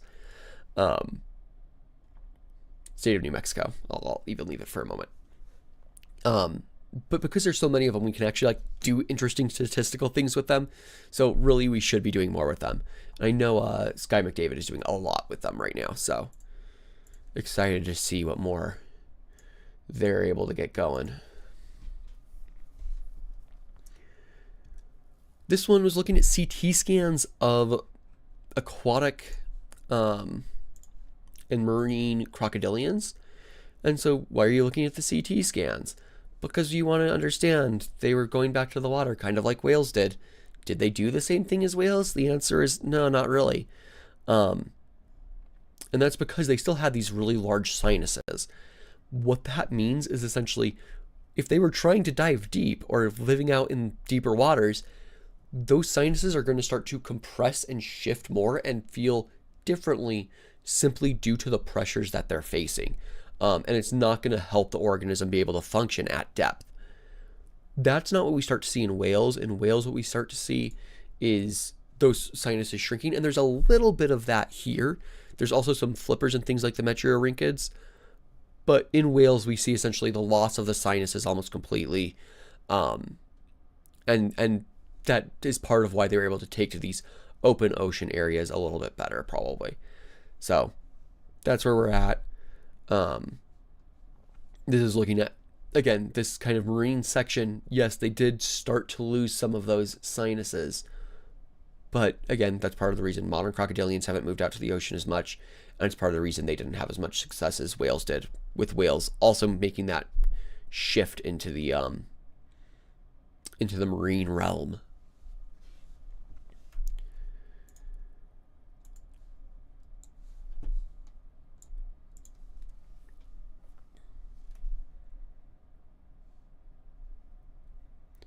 And this one's just looking at, again, I mentioned snakes earlier.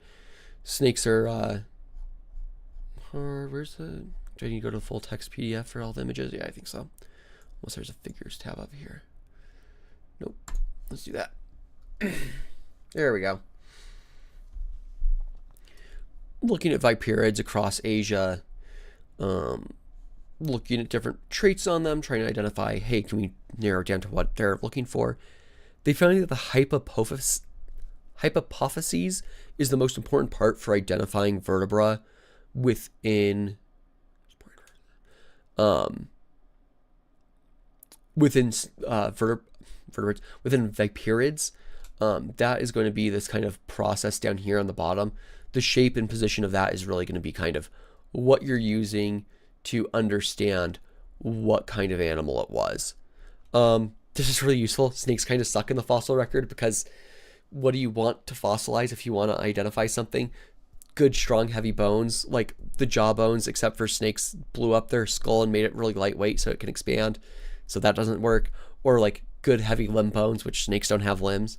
Or vertebra that are really distinct, which snakes are all vertebra that are all pretty similar. But we're starting to look better at different details to really understand how they can be different. And that's very good. So that way, when we find just one or two snake vertebra, we can go, oh, hey, it's from this, at least this group of snakes, if not a little bit more specific. And, you know, they ran all the math on how everything goes together for this paper. This, I believe, is Gondwanax. Yeah, Gondwanax paraiensis, which is a new silosaurid, which might be a dinosaur. It might not be a dinosaur. There's debate about that. Comes from South America. You can see here where there's a number of different towns and formations that are showing up here in some of these badlands and along this river. But what they do find is, yeah, it is tracking pretty well with what you expect for they are early Ornithischian dinosaurs. The Ornithischian dinosaurs are interesting because they have a lot of fused vertebra in the hips. So what's happening here is you can kind of see, okay, sure, here's some of the things that aren't quite Ornithischians with just one or two sacral vertebra, that's what they call them. Here's Gamantivus, which is this silosaurid that it would have lived along, that Gondwanax would have lived alongside. And it's, you know, sitting here between the 2 and 3. It's one of those. Again, then you're getting 3, 2, and then up to Pisanosaurus, you're getting 4. And then you get up to 5, 6. And I think over 10 in some of the really large Ornithischians, like Triceratops, but that's because they needed to, like, really buckle down on their hips. As for what that means, you can see in like some of these where you're starting to get some of these vertebra that are fusing directly to the pelvis. Just to be totally clear about what we're talking about with these sacral vertebra.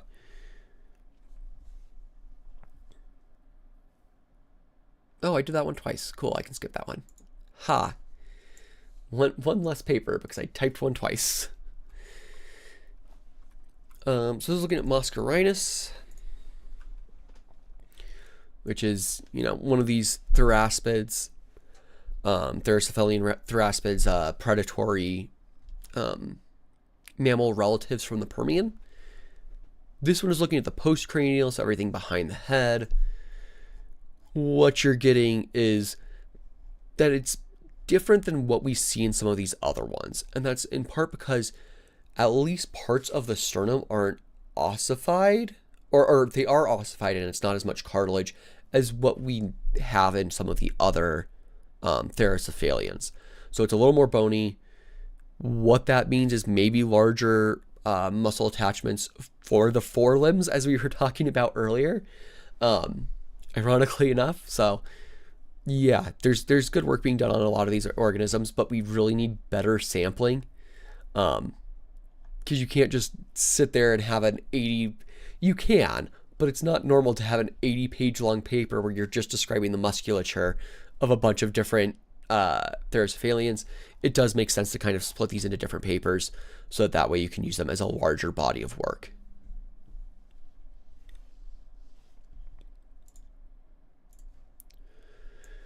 And now, this is looking at articulation.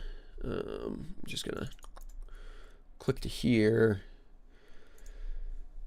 Ankylosaur, here you go. This is the organism. It's a panarthropod and probably a lobopodian, which means it would have been related to things like velvet worms, which are still around today in certain areas at least. They're interesting. Sometimes they almost look cute, and they shoot like sticky poison at you, so that's probably not ideal. Especially if you're a small insect that's going to get trapped in that. Not really an issue for us because we're larger. But with this, they're looking at these sclerotized rings, which just means they're hardened near the back part of the body on the rear limbs. What this means is that this kind of hard, bony parts of the exoskeleton probably evolved more than once in the lineage that led up to arthropods. This is also a Burgess Shale animal, so there's still new stuff coming out of the Burgess Shale. Don't ever think that everything's already been found. But really useful for understanding a lot of the kind of evolution of panarthropods and essentially how they became jointed and segmented as far as their different limbs and such. So, eldritch spiky comb, not a bad description, honestly. I think this is another one I'm gonna have to struggle with, aren't I? Yeah. So this one is looking at sediments from the intertrapian groups. So the Deccan Traps were this big volcanic system. They're called traps because it forms stairs. It's from, I think, the Swedish trappa. Same thing with trapdoor for like an attic. Same root words. So what they were actually finding is, while there are these basalt flows in different parts of it, there's also some of these other areas where there's other sediments and such. I am not multi-streaming on Twitch. That is something to consider for the future, but right now this is where my platform is, so this is where I am. Anyway, as you're getting here, they find little fossils of some sort of skink type lizard, as well as an anguid lizard, so something like a glass lizard or grass lizards. Also the alligator lizards if you're in North America, and those are based on osteoderms. There's some other kind of lizard that was there based on a vertebra, they don't know, but there's also some frogs. So you're getting some of these microdeposits that are really useful for understanding kind of what was happening in between these big volcanic events. And it seems like with these big volcanic events, they were mostly doing just fine. Which is interesting, right? Like the big volcano happens, and then the animal's just kind of like, oh yeah, I guess we'll just, head out for a little bit and come back. Like no real issues with how quickly they were able to recover and come back in. These are fossil seeds from China, which are interesting because it looks like they were at least partially eaten or damaged by insects. So it's interesting because it's not just damage, it's they were burrowed into and then left as a nursery. And then, so essentially, like, we burrowed into it, laid the eggs in there, and then the offspring ate from the inside, ate the seed from the inside. Some of these also have like these little spines to help provide defense against this sort of thing. So that's really interesting that we're starting to show this. This is from the Permian. So this is showing that this was already a trait very early in at least some insects' life cycles, and plants were already starting to develop ways to resist that sort of predation, essentially. So neat.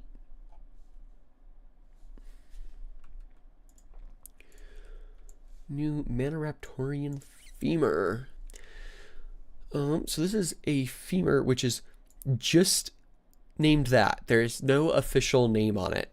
However, it's from Argentina. And it's probably related to an Alvarezsaur.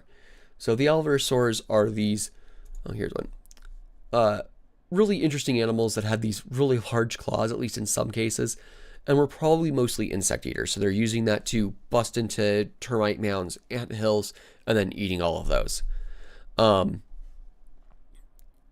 the first Alvarezsaur is actually known from South America, and those are seemingly the parvicursorines. There we go.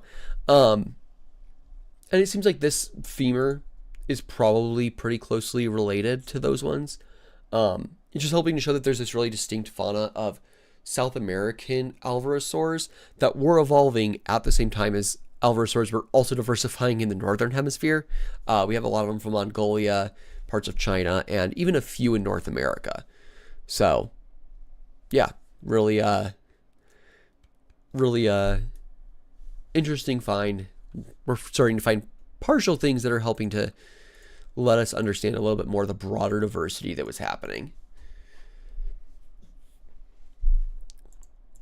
So this one is basically just teeth, but of a relatively large Metatherian. It would have been Metatherian being, oh, excuse me, getting the hiccups now.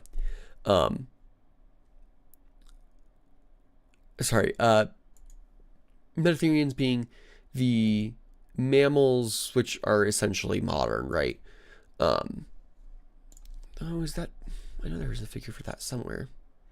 Is it not in the papers? Is it just in their press stuff? It must just be in their press stuff, which means if I just do this, it would have been about the size of a muskrat, so not super huge, but there you go. It's eating this kind of lotus-like animal, or animal plant, which we do also know had evolved by the Cretaceous. So this is Heliocola piscianus, probably. Based on the teeth that they found, it's probably an omnivore that was based towards the plants. So this is Brian Eng's art on it. And yeah, you can see, he's a good artist, but this is probably what you're looking at. Maybe not necessarily with the white lines. We don't know the color of it exactly, but it's small, hanging around, eating what it can find, and especially plants. Okay, and now we're going to talk about theory.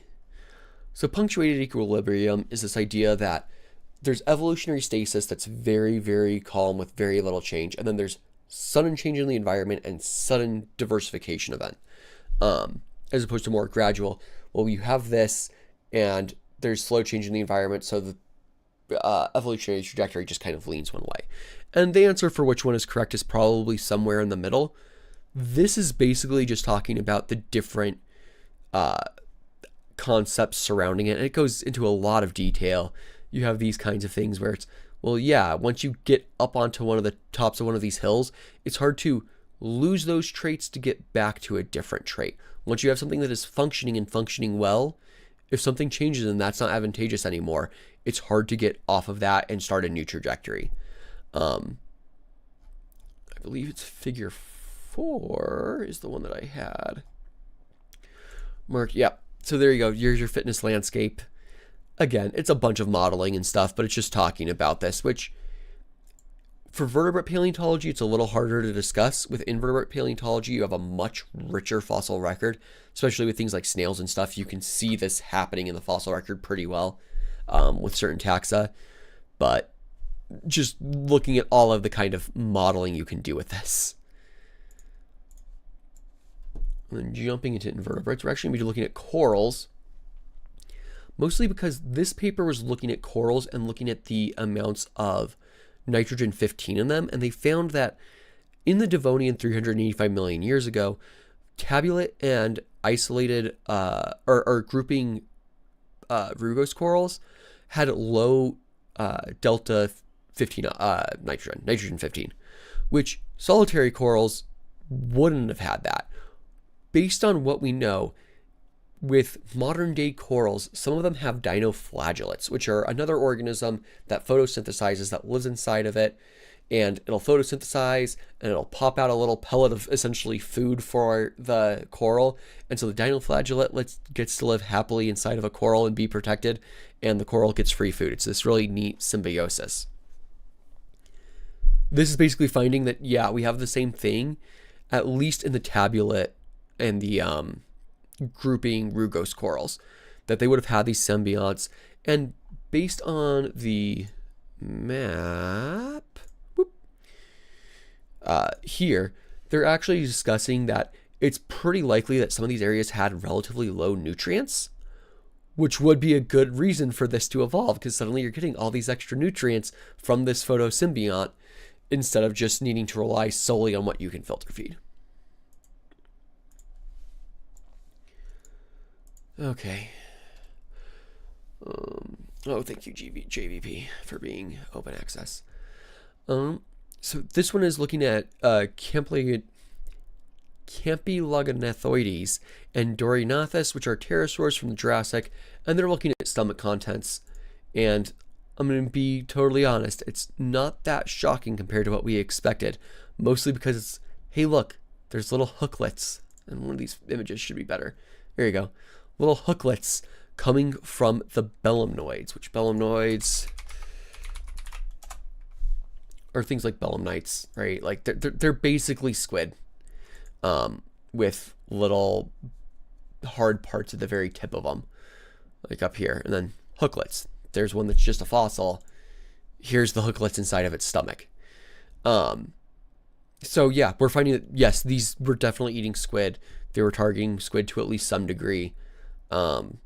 Squid are a good food source for a lot of different animals that are out in the ocean. So just good evidence of their diet.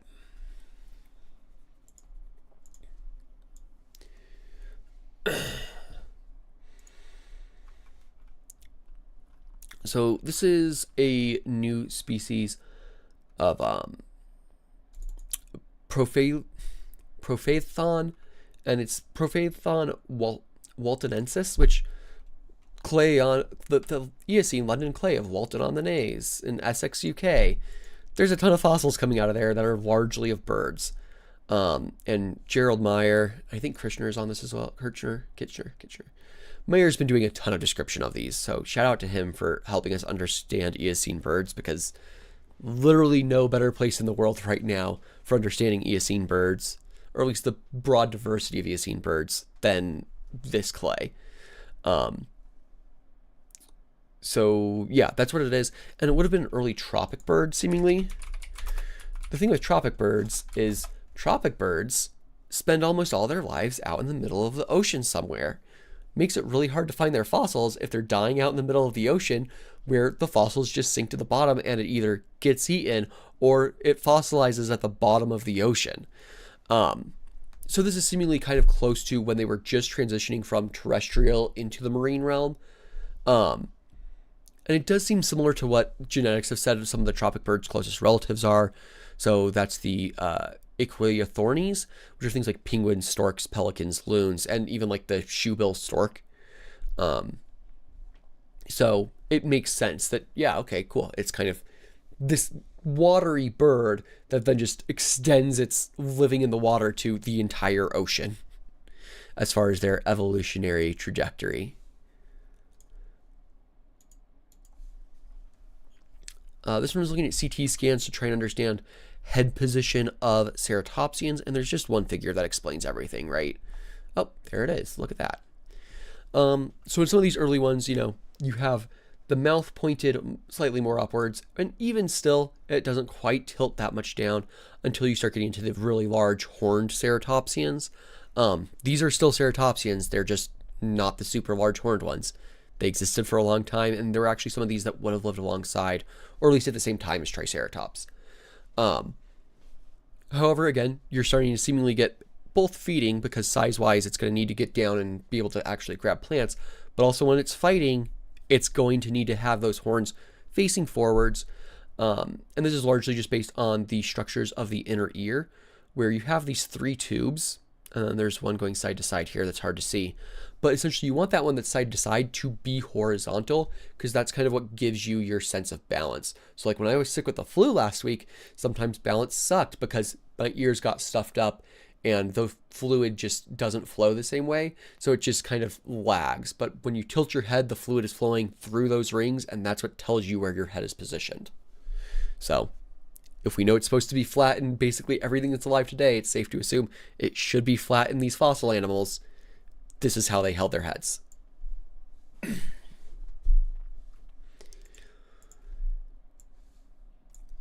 Okay, now we're looking at tadpoles. This is Notobatrachus degustoy. Oh, why do I not have access to this one? What the heck? I should have access to that, I thought. Regardless. Sorry, I thought my school had access to nature. Here you go. Like, it's not the world's prettiest fossil, but also it's a tadpole. It's barely anything yet. So this is what you're getting. It's the earliest known tadpole fossil, and compared to the frogs of the same time period, it is relatively large, meaning that there's some tadpoles and frogs that do this today where they develop really large tadpoles and then they develop into pretty large frogs as well. So seemingly that was the case here. It wasn't, going as a tadpole into a froglet into an adult frog. It was going from a tadpole into a large tadpole into an adult frog. This is coming from the Middle Jurassic, and so it's just really interesting to find this so that we can be able to say, hey, look, we're starting to better understand the kind of evolution of frogs throughout time, right? And there you go. There's another look at the fossil with different lighting and stuff as it clears up.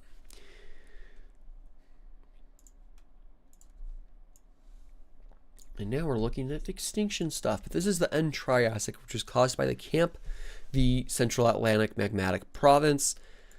This eruption, over many, many years, that tens of thousands of years, would have released about 500 times the sulfur of the Laki eruption, which was an eruption in Iceland, which caused the Laki haze of 1783 to 1785. That caused climate issues throughout the world. I mean, as far as just sulfur is really good at blocking sunlight, so suddenly you're not going to have as much growth for crops and such. It also literally delayed the end of the American Revolution just because it made it so cold that certain people couldn't actually travel on time to sign the treaty. So basically, yeah, the large camp eruptions probably cooled the planet a ton during the end of the Triassic. So yeah, I mean, basically all the sulfur would have caused pretty rough conditions and caused the mass extinction that we see, at least in the marine realm, at the end of the there you go, there's a good one. In the marine realm at the end of the Triassic, it probably had something to do with the kind of faunal turnover that you get at the end of the Triassic on land as well. And you can see here, this is kind of the darker red is where we still have camp deposits. The lighter red is where it likely was being volcanic. And again, not all at once, but over time. So really big volcanic area of volcanic activity. Oh, I have this PDF saved somewhere too, but I don't want my files to have 13 things open. I'll mess with this next time when I don't have the flu. So new Ankylosaur found. Normally you either get the head or you get the tail. In this case, as you can see, we have the tail. This is Huaxi Shoen. It's a new Ankylosaur from the early Cretaceous of China, and it's early in Ankylosauridae, not Ankylosauria. So Ankylosauria, yep, have a good one. To the person in the chat who is heading off, Artificer Creator.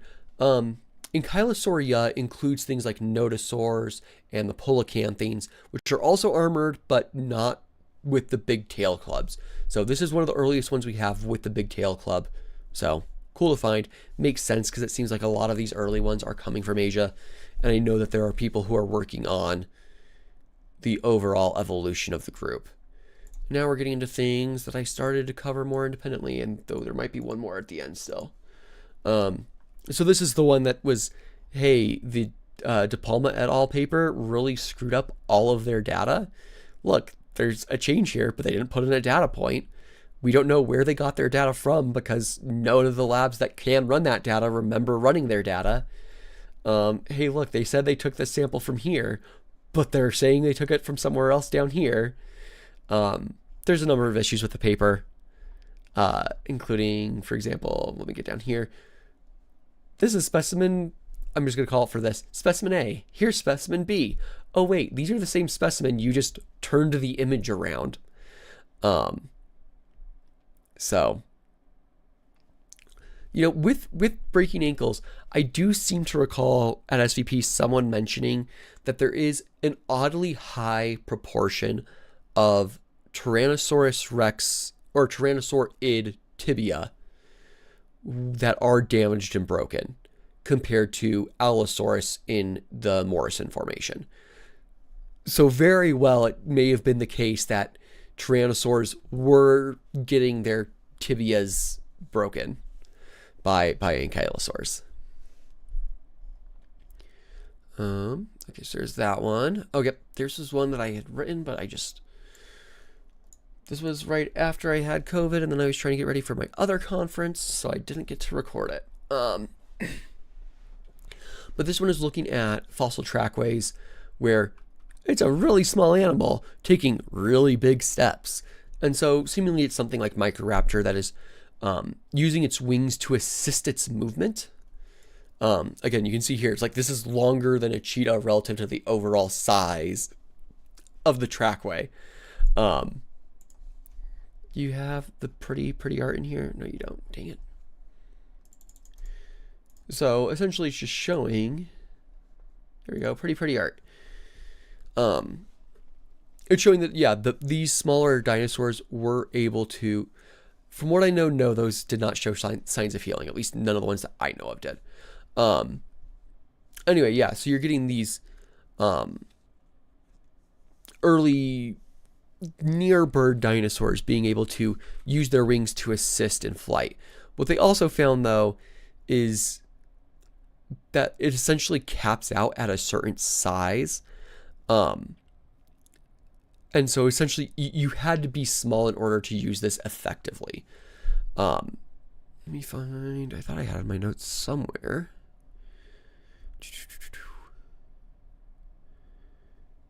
Let me go back to the paper. So just in the conclusions, and nope.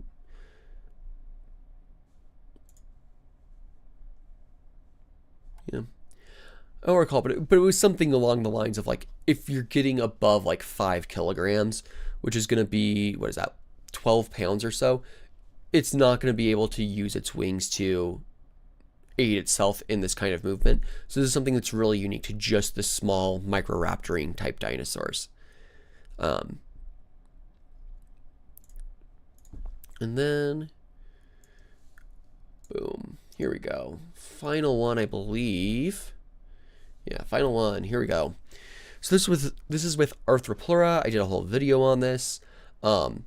They found some, and then they CT scanned them, and it has a head and also limbs and things.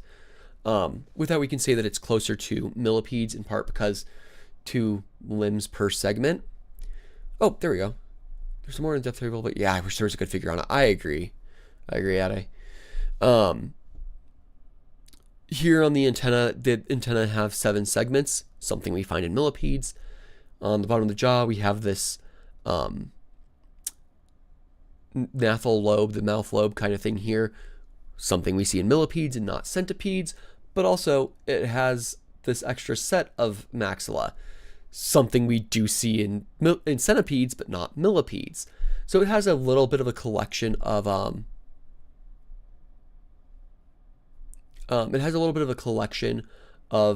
the different it has a collection of different traits from centipedes and millipedes. Sorry, I'm also trying to keep track of the chat, which really help to unite those two groups. There's other groups in the myriapods called the pseudocentipedes and a couple of others, which were thought, well, yeah, they actually feed a lot more like millipedes, mostly just being detritivores, eating dead leaves and things. So obviously that means they're closer related. And then people developed genetics and genetic testing and the molecular clock and went, no, actually millipedes and centipedes are much closer related. And now we finally have a fossil to say, look, we actually know that now. Or we have evidence of that. Also, interestingly, the eyes are on stalks. No millipedes and no centipedes have eyes on stalks anymore. This may have still been semi-aquatic, so potentially that is that could be part of the cause here, right? Where if it is semi-aquatic, maybe the stalked eyes are doing something for them still, whereas modern ones don't do that. Also, you can see on the back, there's all kinds of rugosities and bumps, which are probably there to help prevent predation. This would have been at a time when tetrapods were starting to move into land. So, 30 to 40 million years after Tiktaalik. So you're starting to get tetrapods that could probably try and eat some of these. And for just context, this should say scale bars. Yeah, 1 centimeter scale bar. So like these are very small ones. So this would be well within the size of what you would expect. It's just that eventually things like Arthropleura, at least some of them were able to get up to like 10 feet in length. So 3 meters, so really big. Carboniferous is the age of amphibians. Semi-aquatic Arthropleura might also help with some of the challenges shedding. Yeah, that's a good point, right? Additionally, the largest Arthropleura specimens are known from a time period in the Carboniferous when it actually wasn't as high of oxygen. So maybe they were in the water to help manage that as well. So yeah, that's gonna be that. I'm going to go to here. Hi. Sorry about being sick and getting this out so late. I've been sitting on it for so long and I'm frustrated, and I'm gonna sit down and try and grind out the next one. Hopefully next week I will be, instead of streaming a month in review, trying to almost kind of like launch a podcast kind of thing where I'll be talking with some other paleo creators, or at least a other paleo creator, about some different finds and stuff from last year, about stuff that I'm less focused in. So ideally we'll be talking more about human evolution finds, because that's just not my thing. So I will keep you posted on that. That's hopefully going to be the next live stream, and we'll be able to chat and talk about that, and then we'll see how that goes. Now, if people have questions for a few minutes, I can probably take a question or two. Raptorcast, perhaps. We have a name for it, so that is not an issue. Although I have just been talking for about 2 hours and my voice is fairly shot. So I'm very excited to wrap up for today. Especially with the flu. Get some tea and some honey. With that said, bye to everyone I know, bye to everyone I don't know personally. Really enjoy being able to do this and like getting feedback right away. It makes me feel like I have so much more personality to give to you guys. So I'm excited to keep doing this. And it's also giving me ideas for my other content, my more recorded videos, to be able to start selling myself in those a little bit more. So I really am enjoying this opportunity. Don't you have a shirt with that? Yeah. Do you want me to go grab it, Danny? Give me one moment. My wife is telling me I need to go grab something.